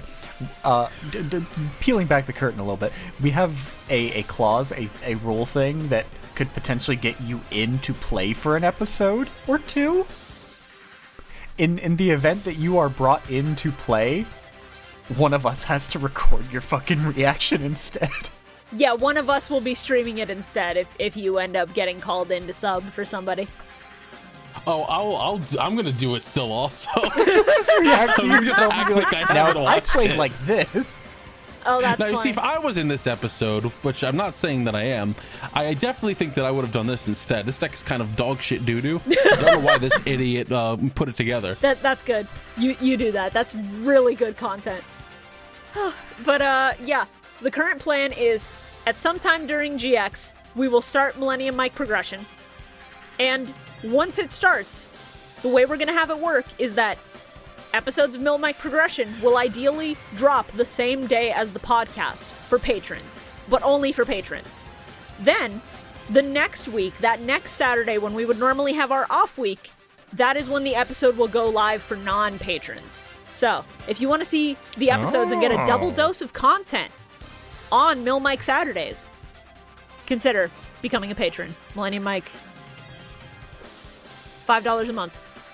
Bare minimum. And if you want a taste of how a progression series might go, we put out an April Fool's video for that specific reason.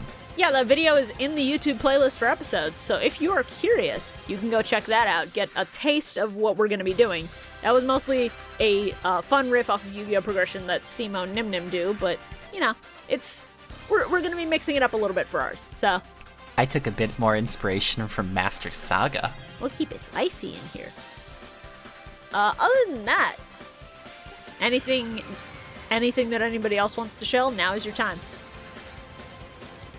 On April 24th, 1999. No, that's not what I was talking about, Carl. Honda Civic. All right, I'll drag you to the One Piece corner. Do you want that? No. Okay, that's what I thought. All right, for real, anything anybody wants to shill before I cut to dip ships? What the fuck's dip ships?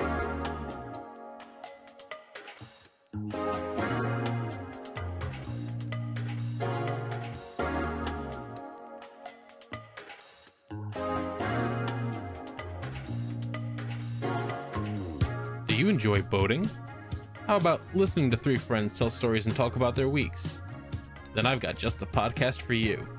Dip Ships, the legitimate boating podcast.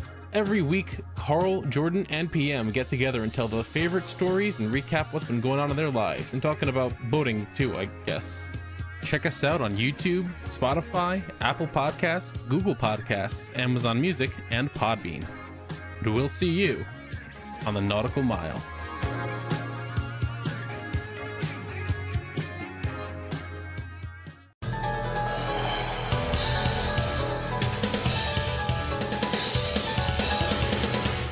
Yu-Gi-Oh! Yu-Gi-Oh! Still on episode 27. We didn't finish that. I wanted to finish that before we went to the ad read, but we got sidetracked. She says. Bakura fucking dies. Yeah, I don't know why I'm including myself in that. I shouldn't be including myself in that at all. Everyone pour one out for our hero Pokey. Pokey, no! Pokey, a real one. Pokey, a real one. That's okay, he didn't die. This series is not ruined. It's okay, we're pouring one out into his mouth, baby. Pokey He's still lives, with us. Pokey's still here, baby. Pokey, the MVP, Let's go! who's definitely gonna make it to Duel Monsters era. Definitely. Absolutely. I love you guys. Just kill me. Sacrifice me. Do you guys remember the first episode of Yu-Gi-Oh! Duel Monsters where they all go to school and Pokey comes in 10 minutes late with toast in his mouth and goes, "Sorry, I'm late, everyone. It's great to see you all again." And they go, "Oh, Pokey, everyone's favorite and lovable friend." Yeah, I do remember that. That's I just do common remember knowledge. that. Why are you bringing it up now?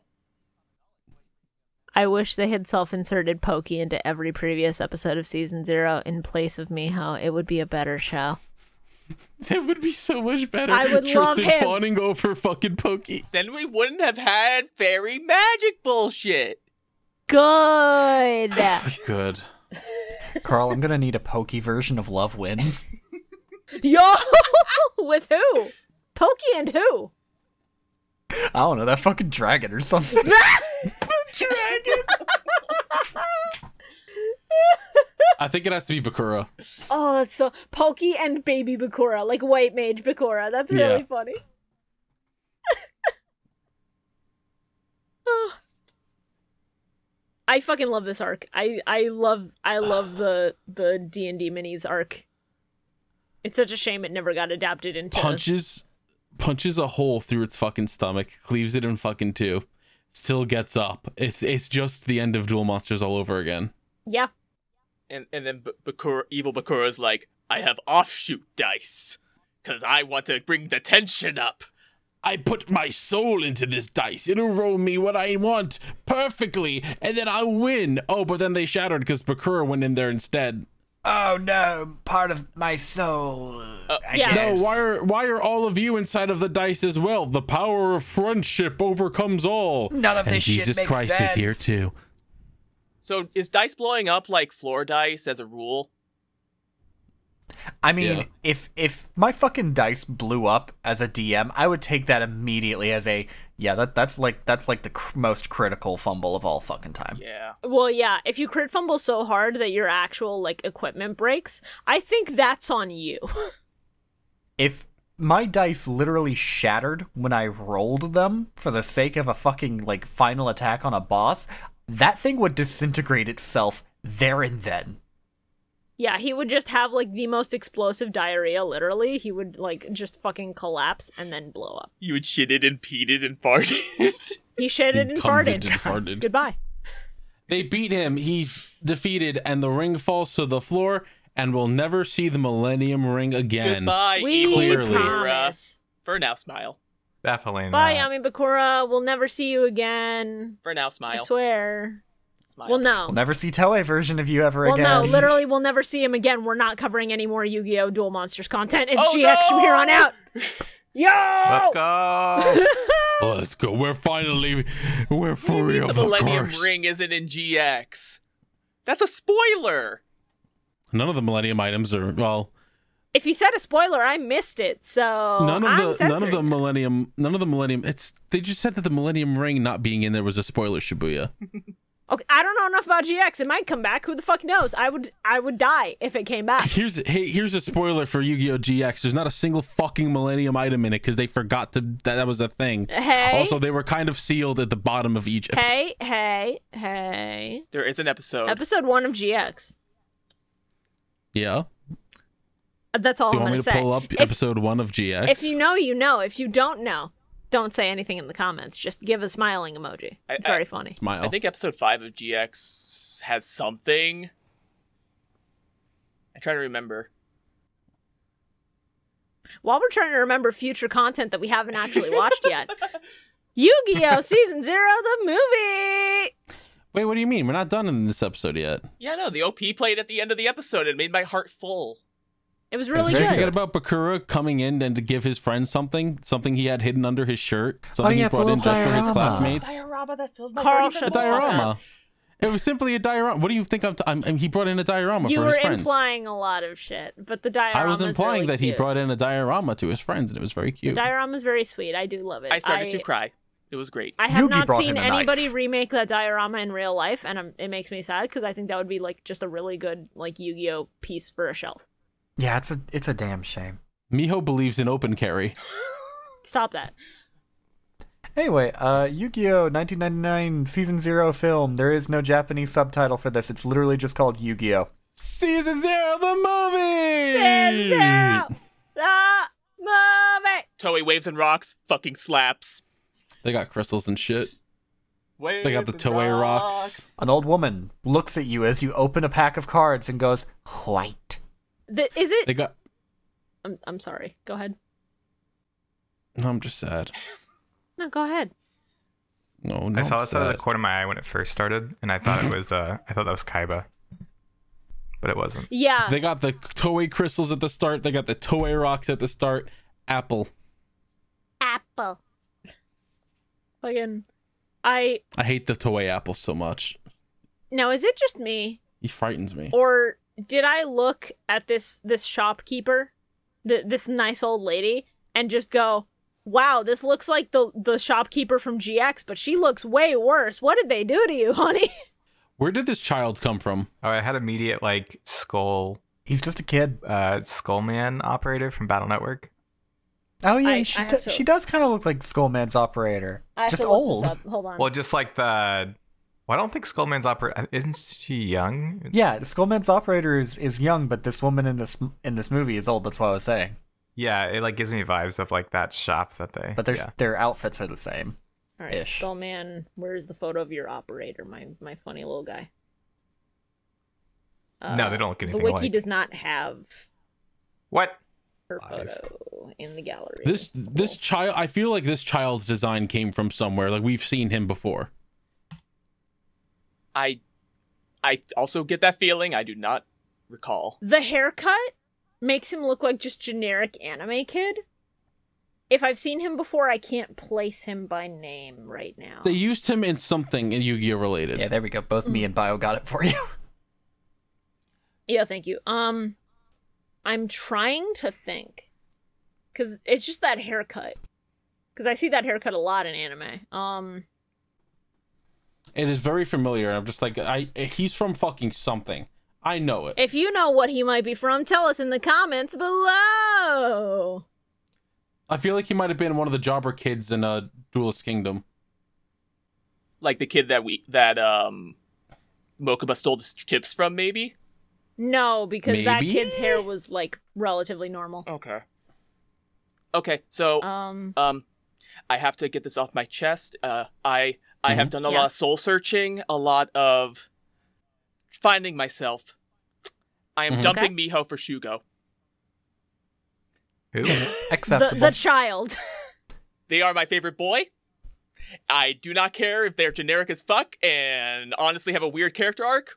They are my favorite boy. Bye-bye, Miho. Bye-bye, cardboard. See, I can at least understand Shogo's character arc. Shogo's afraid of losing the game. That's perfectly fine. Yeah.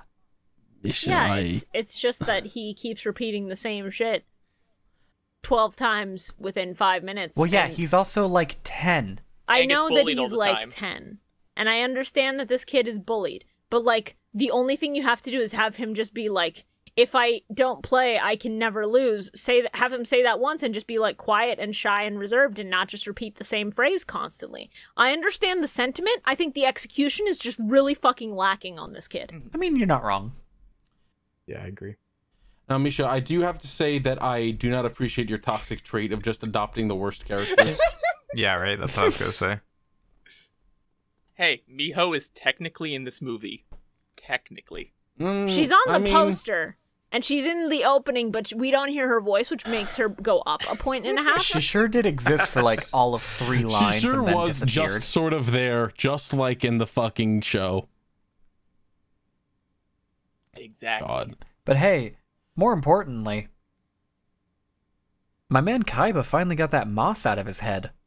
Yeah, he's just got brown hair He now. dyed his hair brown you're again. Right. He has his Duelist Kingdom coat. Let's fucking go! He finally took a shower.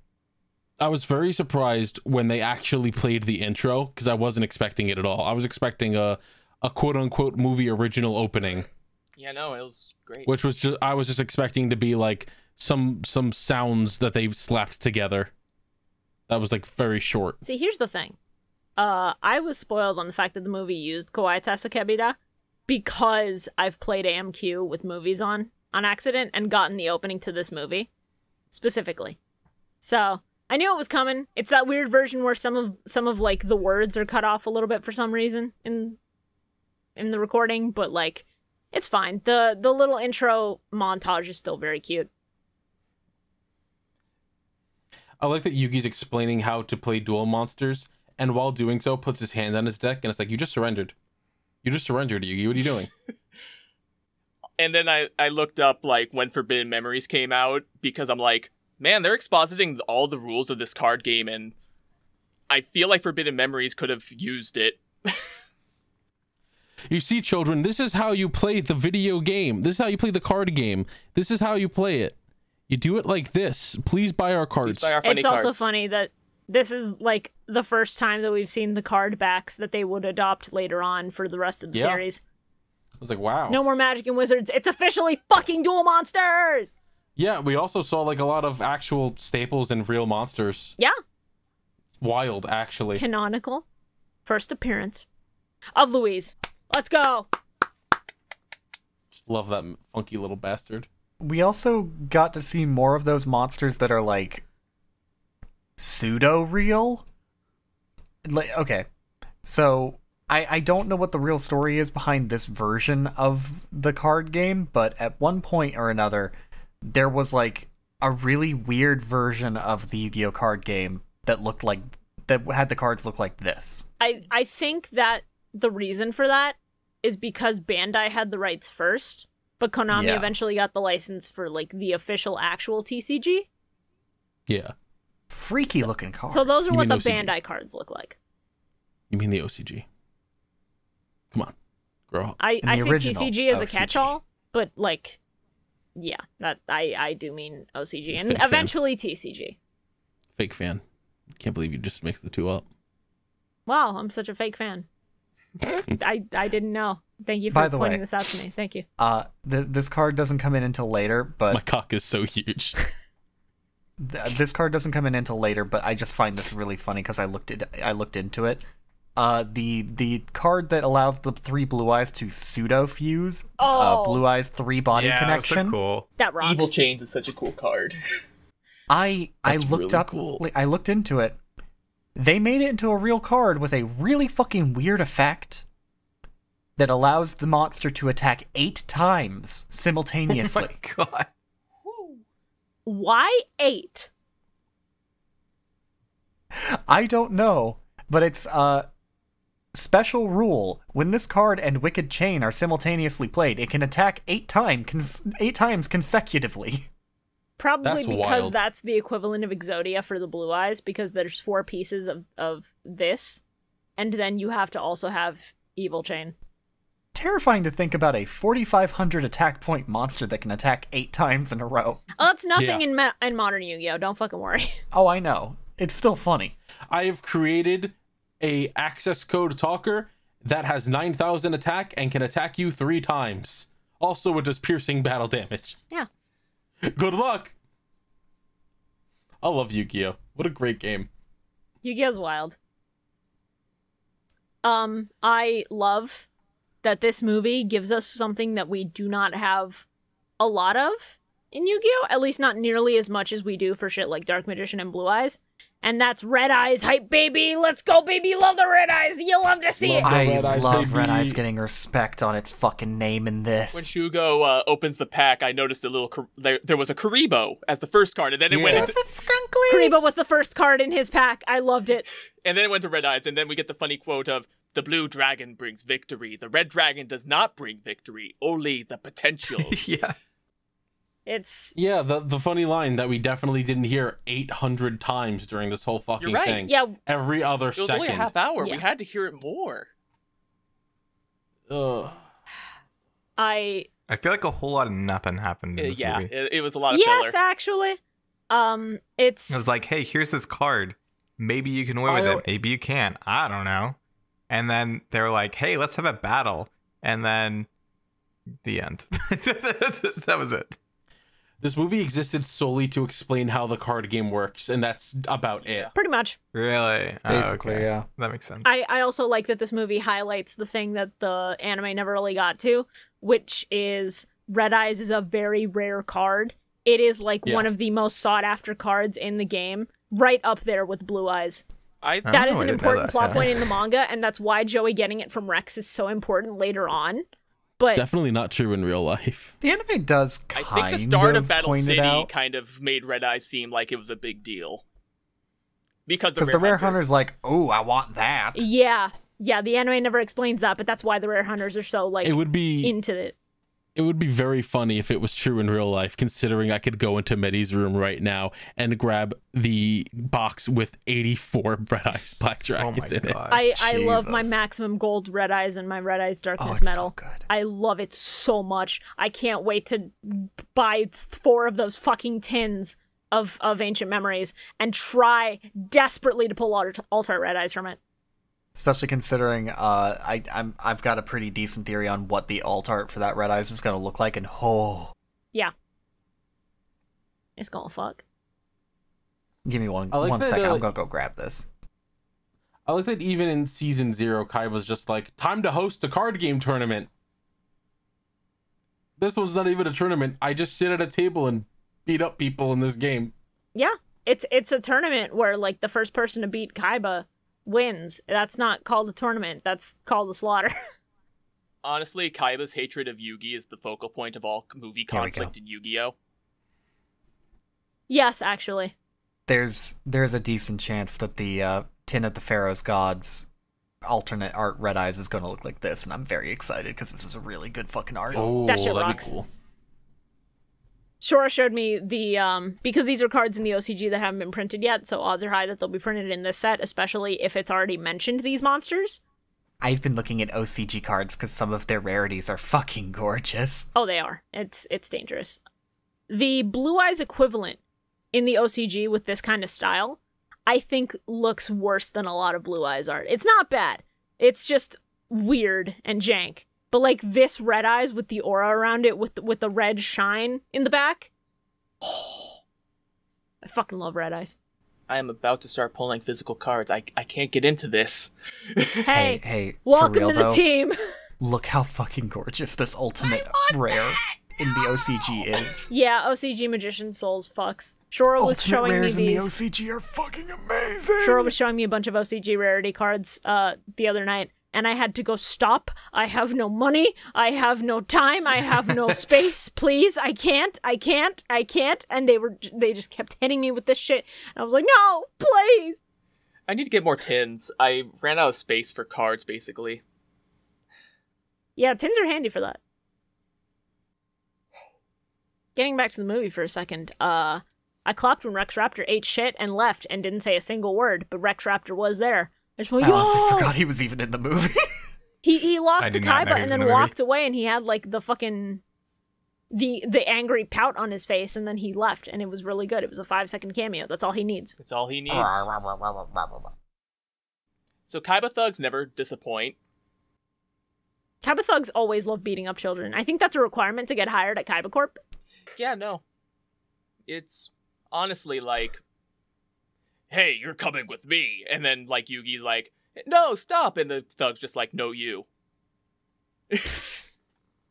You're just going, what are you doing with that child? And it's like, this child needs to play card games. He can't deny the invitation. But what if he doesn't want to play card games? Tough shit, bitch. It's so dumb. And then Jonochi It's gets so a goofy. sneak attack on him. Fucking just... There's something inherently funny about Kaiba enforcing a mandatory tournament.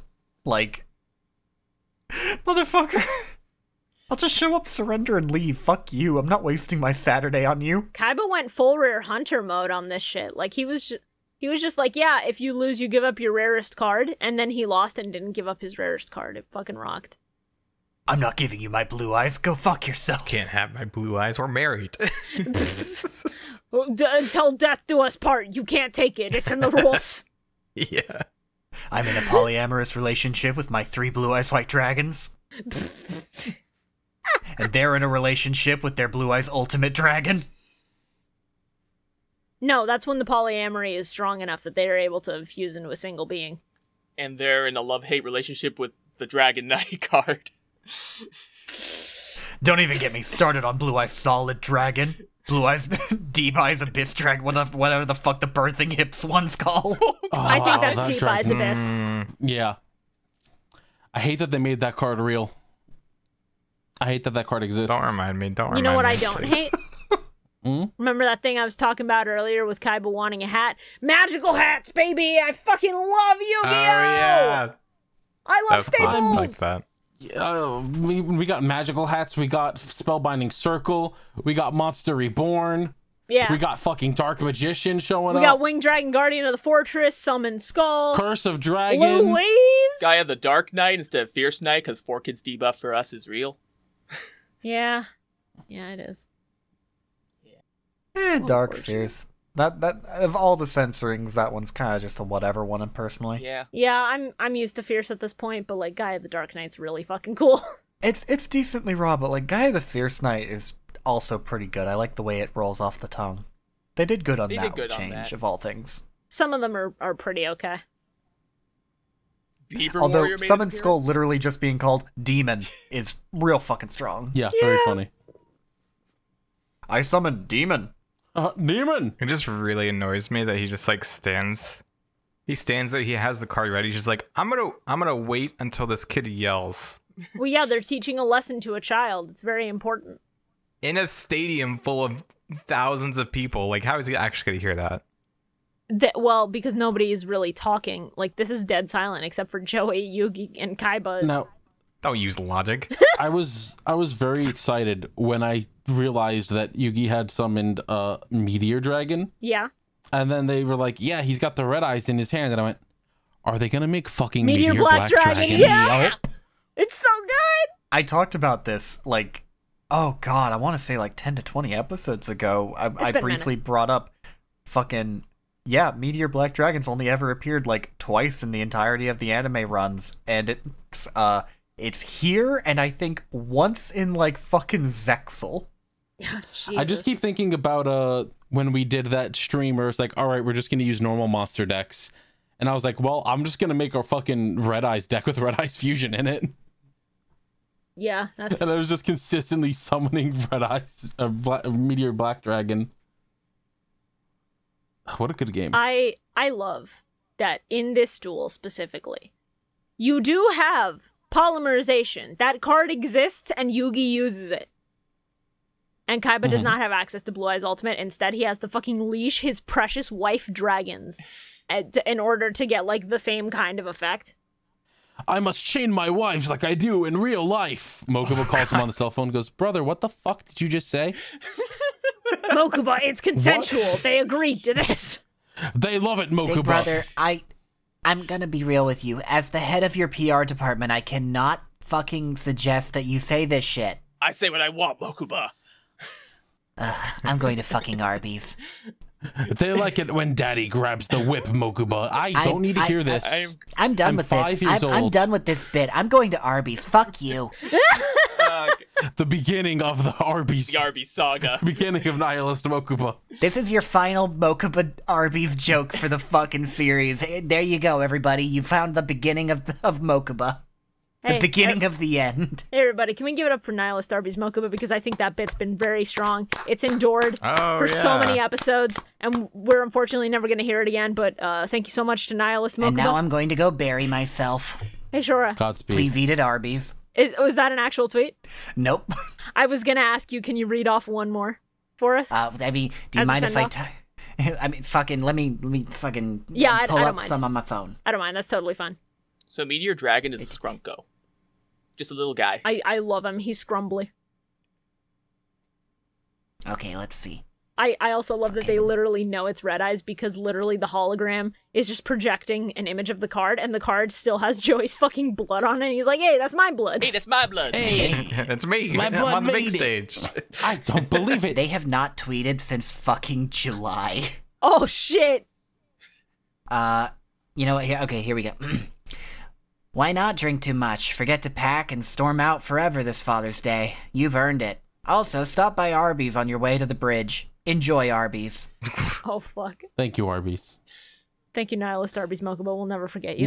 Maybe I will stop by the bridge on my way to Arby's. I'm gonna have to come up with an even worse bit for the entirety of GX. This sucks. I wonder who's gonna be assigned the worst bit. Cyrus. Why did you both say Cyrus? Hi, everybody. I'm Kafka Cyrus. No! You could have said Communist Cyrus, and I would have been like, yeah, that works. That's cool. That's funny. No, I'm Emmanuel Kant Cyrus. I'm done. I'm gonna pretend I didn't hear that. On guard I woke magic. up this morning and I was a roachroid. Fucking Christ. There's some card changes that are just funny. On guard magic is one of the funniest things I've ever read in my life. Yeah. Just call it stop defense. No. On guard. Gardent magic. Let's go. Better card name. Gardent. I'm gonna have to spend the entirety of GX looking at fucking Franz Kafka quotes. You can change it. We haven't started GX yet. We can change the future. No, you can't. Yes, we can. No, you can't. Not with that attitude, you can't, Misha. I don't know, Jaden. I mean, the meaning of life is that it stops. Hey, I won't be here. I'll just be listening from the sidelines, so... Yeah, you're gonna leave us to damnation. Yeah, that is how this is gonna go, huh? You're here encouraging the bit while you've got the time, and then you're just gonna be reveling in it from the sidelines. Could have been worse. I could have said Kefka by mistake. That would have been funnier. That's what you said. I thought you said Kefka. Put Cyrus in the clown makeup. Oh god, I have something to draw now. Oh, that'd be really good. Alright. Unless anybody else has any more notes on the movie. Yugi wins, Rip to Kaiba. He would have won if Jinochi didn't commit a crime. True. My final note for all of this was the battle does not end here, Yugi. We will duel with our monsters again. We'll be the top duelists of this kingdom called life. We'll be sure to battle in this city once more. We will be waking the dragons for our epic fight. Millennium World! You forgot a very important arc, I think. Some sort of Grand Prix. No, that was all of them. Hey, No, we don't talk hey, about what that are one. we? Some kind of capsule monsters? No, we also don't talk about that one. Send him into the pit. No, you can't pull me away, my main character.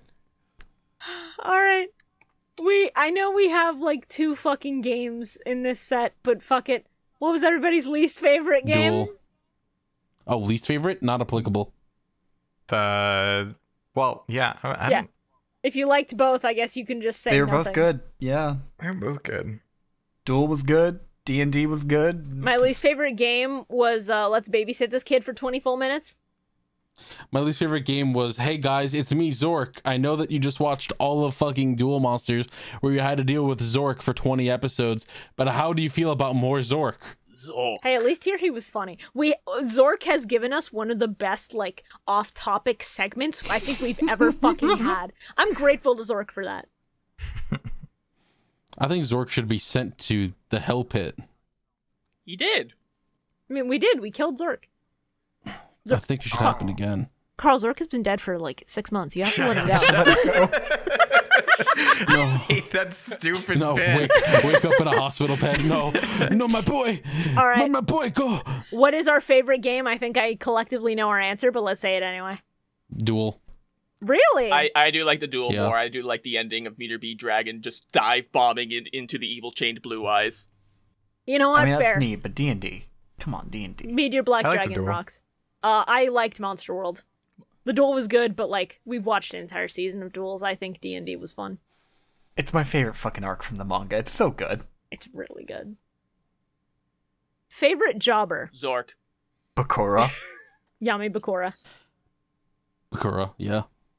Bakura. I can't even really fully call Kaiba a jobber in this. He's just, okay, I lost. I put up a really good fight, but I lost. Whatever. Bakura? Bakura from school? Bakura whose favorite song is Teenagers by My Chemical Romance? Fucking Christ. All right. Did anybody not deserve it? Baby Bakura deserves friends. Say yeah. Bakura didn't deserve a fucking hole in the hand. Hope that healed up okay. Shugo didn't deserve to pull that Red Eyes Black Dragon. You're right. I That agree. is my child. I need you to not harass him. I will beat you up like as I if am you're a not child on the harassing playground. him. The PTA and Neighborhood Watch do not appreciate when adults beat up children. I have found out. I'm not beating up this child. I am simply stating facts. Also, I was made fun of as a child a lot. So I Really don't gonna gloss think over the that I have anybody found in out the part of that. PTA with their trust fund has a right to say shit to me. Fuck you, right? Peculiar. All right. So, on the whole, where would we rank Season 0? How would we... Actually, let's not do how would we rate it. Let's do where would we rank it versus Duel Monsters.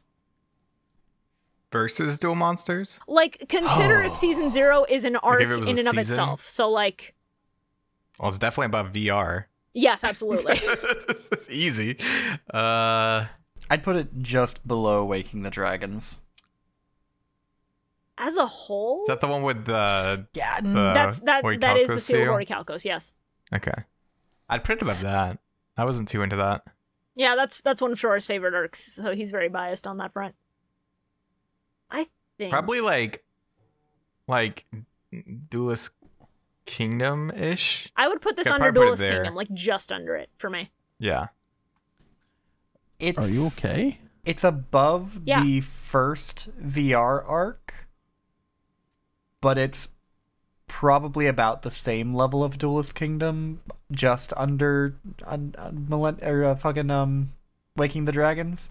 It's good. It does get debuffed pretty fucking heavily by Cardboard. Like I said, it's sitting there molding, guys. Come on, It gets debuffed, and that's unfortunate, but I think some of the concepts that they added from the manga were cool, and I think some of these episodes, just even despite having, fluff cardboard filler, still fuck.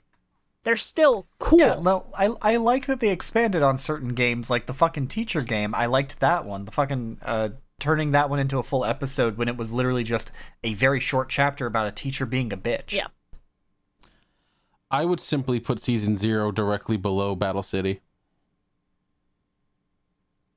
So you would rank that like third for you? third. I'm forgetting. Are you assuming that I put Battle City anywhere but number 1? Shit. Okay. I assumed you had it like second behind something. I don't know. I mean, I like Waking the Dragons, but like it's dog shit. Yeah, that's fair. Parts of it are. I love Waking the Dragons. It's really cool. Man, it fucking sucks also. Yeah. It has one of the best parts of the fucking series with the Duel Monsters. But like, dog. A moment does not make an arc. I know. That's the thing. Because Draw Exactly, Monster that's what I'm saying. is fucking iconic, and it deserves to be in like the pantheon of top 10 anime deaths, quite literally. But shit, it's rough. Well, unless anybody else has got anything to say, I think I'm with Carl. Let's go. Putting it Let's second. go. Yeah, I haven't watched Millennium World, so I can't rank that particularly. What the fuck? Read it, don't watch it. That's my Gotcha. recommendation. What Gotcha. the fuck? I mean, you can watch the ceremonial duel. Just do not watch Millennium World. Okay. Yeah, no, I've seen bits and pieces, but I don't feel like I could fairly judge it based on that. Understandable. All right. So that's gonna do it for season 0 and for Yu-Gi-Oh! Duel Monsters as a whole. Finally. So next bit of Free. content we're Honda covering. GX. Whoa. Next bit of content we are covering is in fact Yu-Gi-Oh! GX. Only possible because of patron support. So thank you very much for that. Yeah, thanks, guys. Yeah. Oh no. Why do you think I can afford to pay you every month? No. So, Is that the one with Misha? the bike? Is that What? No. No, 5Ds is the That one with the bike. bike. Damn it. It's okay. Okay, come on, guys. We currently have also met the goal for 5Ds, so that is in our future. Cool. But Thanks, guys. yeah, thank you all so much for your support. Thank you all for continuing to listen, even though we've gone through a lot of filler and we've had a lot of nonsense. Misha. Honestly, yeah, I never would have watched. Sorry. No, it's fine. Just go ahead. Go Bio. ahead, Misha. I was that's okay. gonna ask Misha to tell the people where they can find her. No, Bio, what you have to say is more important. Clearly. No, I was just gonna say, like, I probably never would have watched Speaking the over all series. the So, like, women on the podcast, Bio. I was just saying that I would have probably never watched this. So I appreciate everyone for like donating and supporting the podcast so we could watch all this and have fun. Yeah, no, I'm glad I can introduce you to the content that you couldn't consume as a kid due to various reasons. And we're sorry that now you die after this whole season is done. No, my God, we need 5 for 7 GX. days. Do we? Yeah, we're gonna have a permanent 5th co-host for GX, so look forward to that. What? Whoa. Who is it? I'm not fucking telling you. Guess. You guys were Game horrible at on, guessing who was on this episode, so it'll be funny. Yeah. Speaking of who was on this episode, hey Misha, do you want to tell us stuff about your things? Yeah? Yeah, where can we find you? Where can the people find you? You could mostly find me on Twitter through the Misher or Misha Butt. Misha Butt's kind of like the art only, while the Misher is my personal / dumping ground of whips and stuff. Otherwise, yeah, links to my YouTube. I stream sometimes on Twitch. Yeah, real fun time. Hope to see you there. I'll be putting all of those links in the description below. If you want to go check Misha out, please do. Misha actually made a couple of animatics for Millennium Mike way back when. Like, even in the Duelist Kingdom arc, I think.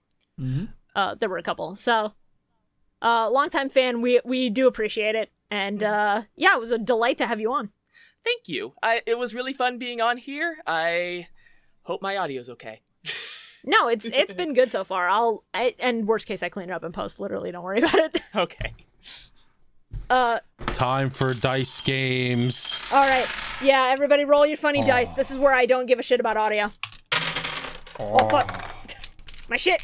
No. Which one should I roll? Wow, I rolled like shit across everything. What the fuck? That's a 3. That's a 90 the on the fuck? D100. Not the Okay, D100. let's roll percentile. The D20. Oh, wait, shit. That's a 35, baby. I rolled a 10, and then I rolled a 4. That sucks. I have rolled across these dice a 1, a 2, a 30, a 6, a 9, a 10, and a 3. Yeah, that second roll was bad. The only thing I rolled high on was my D6, where I got a 6. All right, I'm gonna roll my big D20. My D12 got a 1. 19. Crit failure. 69. Shit, no, my dice! Shit, that went under my bed. 69. Fuck. Okay. Alright, okay, while guys, everybody's go busy back. rolling their dice, we're gonna be taking a short break between now. I rolled a 17 for outro. We're gonna be taking a short break between now and the start of GX because we're gonna have some changes to how we do the podcast. Spoiler alert. I'm gonna try to be live streaming the podcast every other Saturday instead of recording. So, if you guys are excited for that, please stay tuned. I will announce on our Twitch, or on my Twitch, on our Twitter, and on our Patreon when the start date for GX will be. So, look forward to that. Keep an eye out on those. Twitch. And... Our Twitch. You got a problem? I said your Twitch, our Twitch. Communist Cyrus, Comrade. our Twitch. Is that going to be the thing, Communist Cyrus? I'm campaigning for Communist Cyrus. I think it's better than Kafka Cyrus. I'll be fucking real. What about Kefka Cyrus? Come on, that was a pretty good... Kafka Cyrus is really good, yeah, to be fair. And we will See you next game.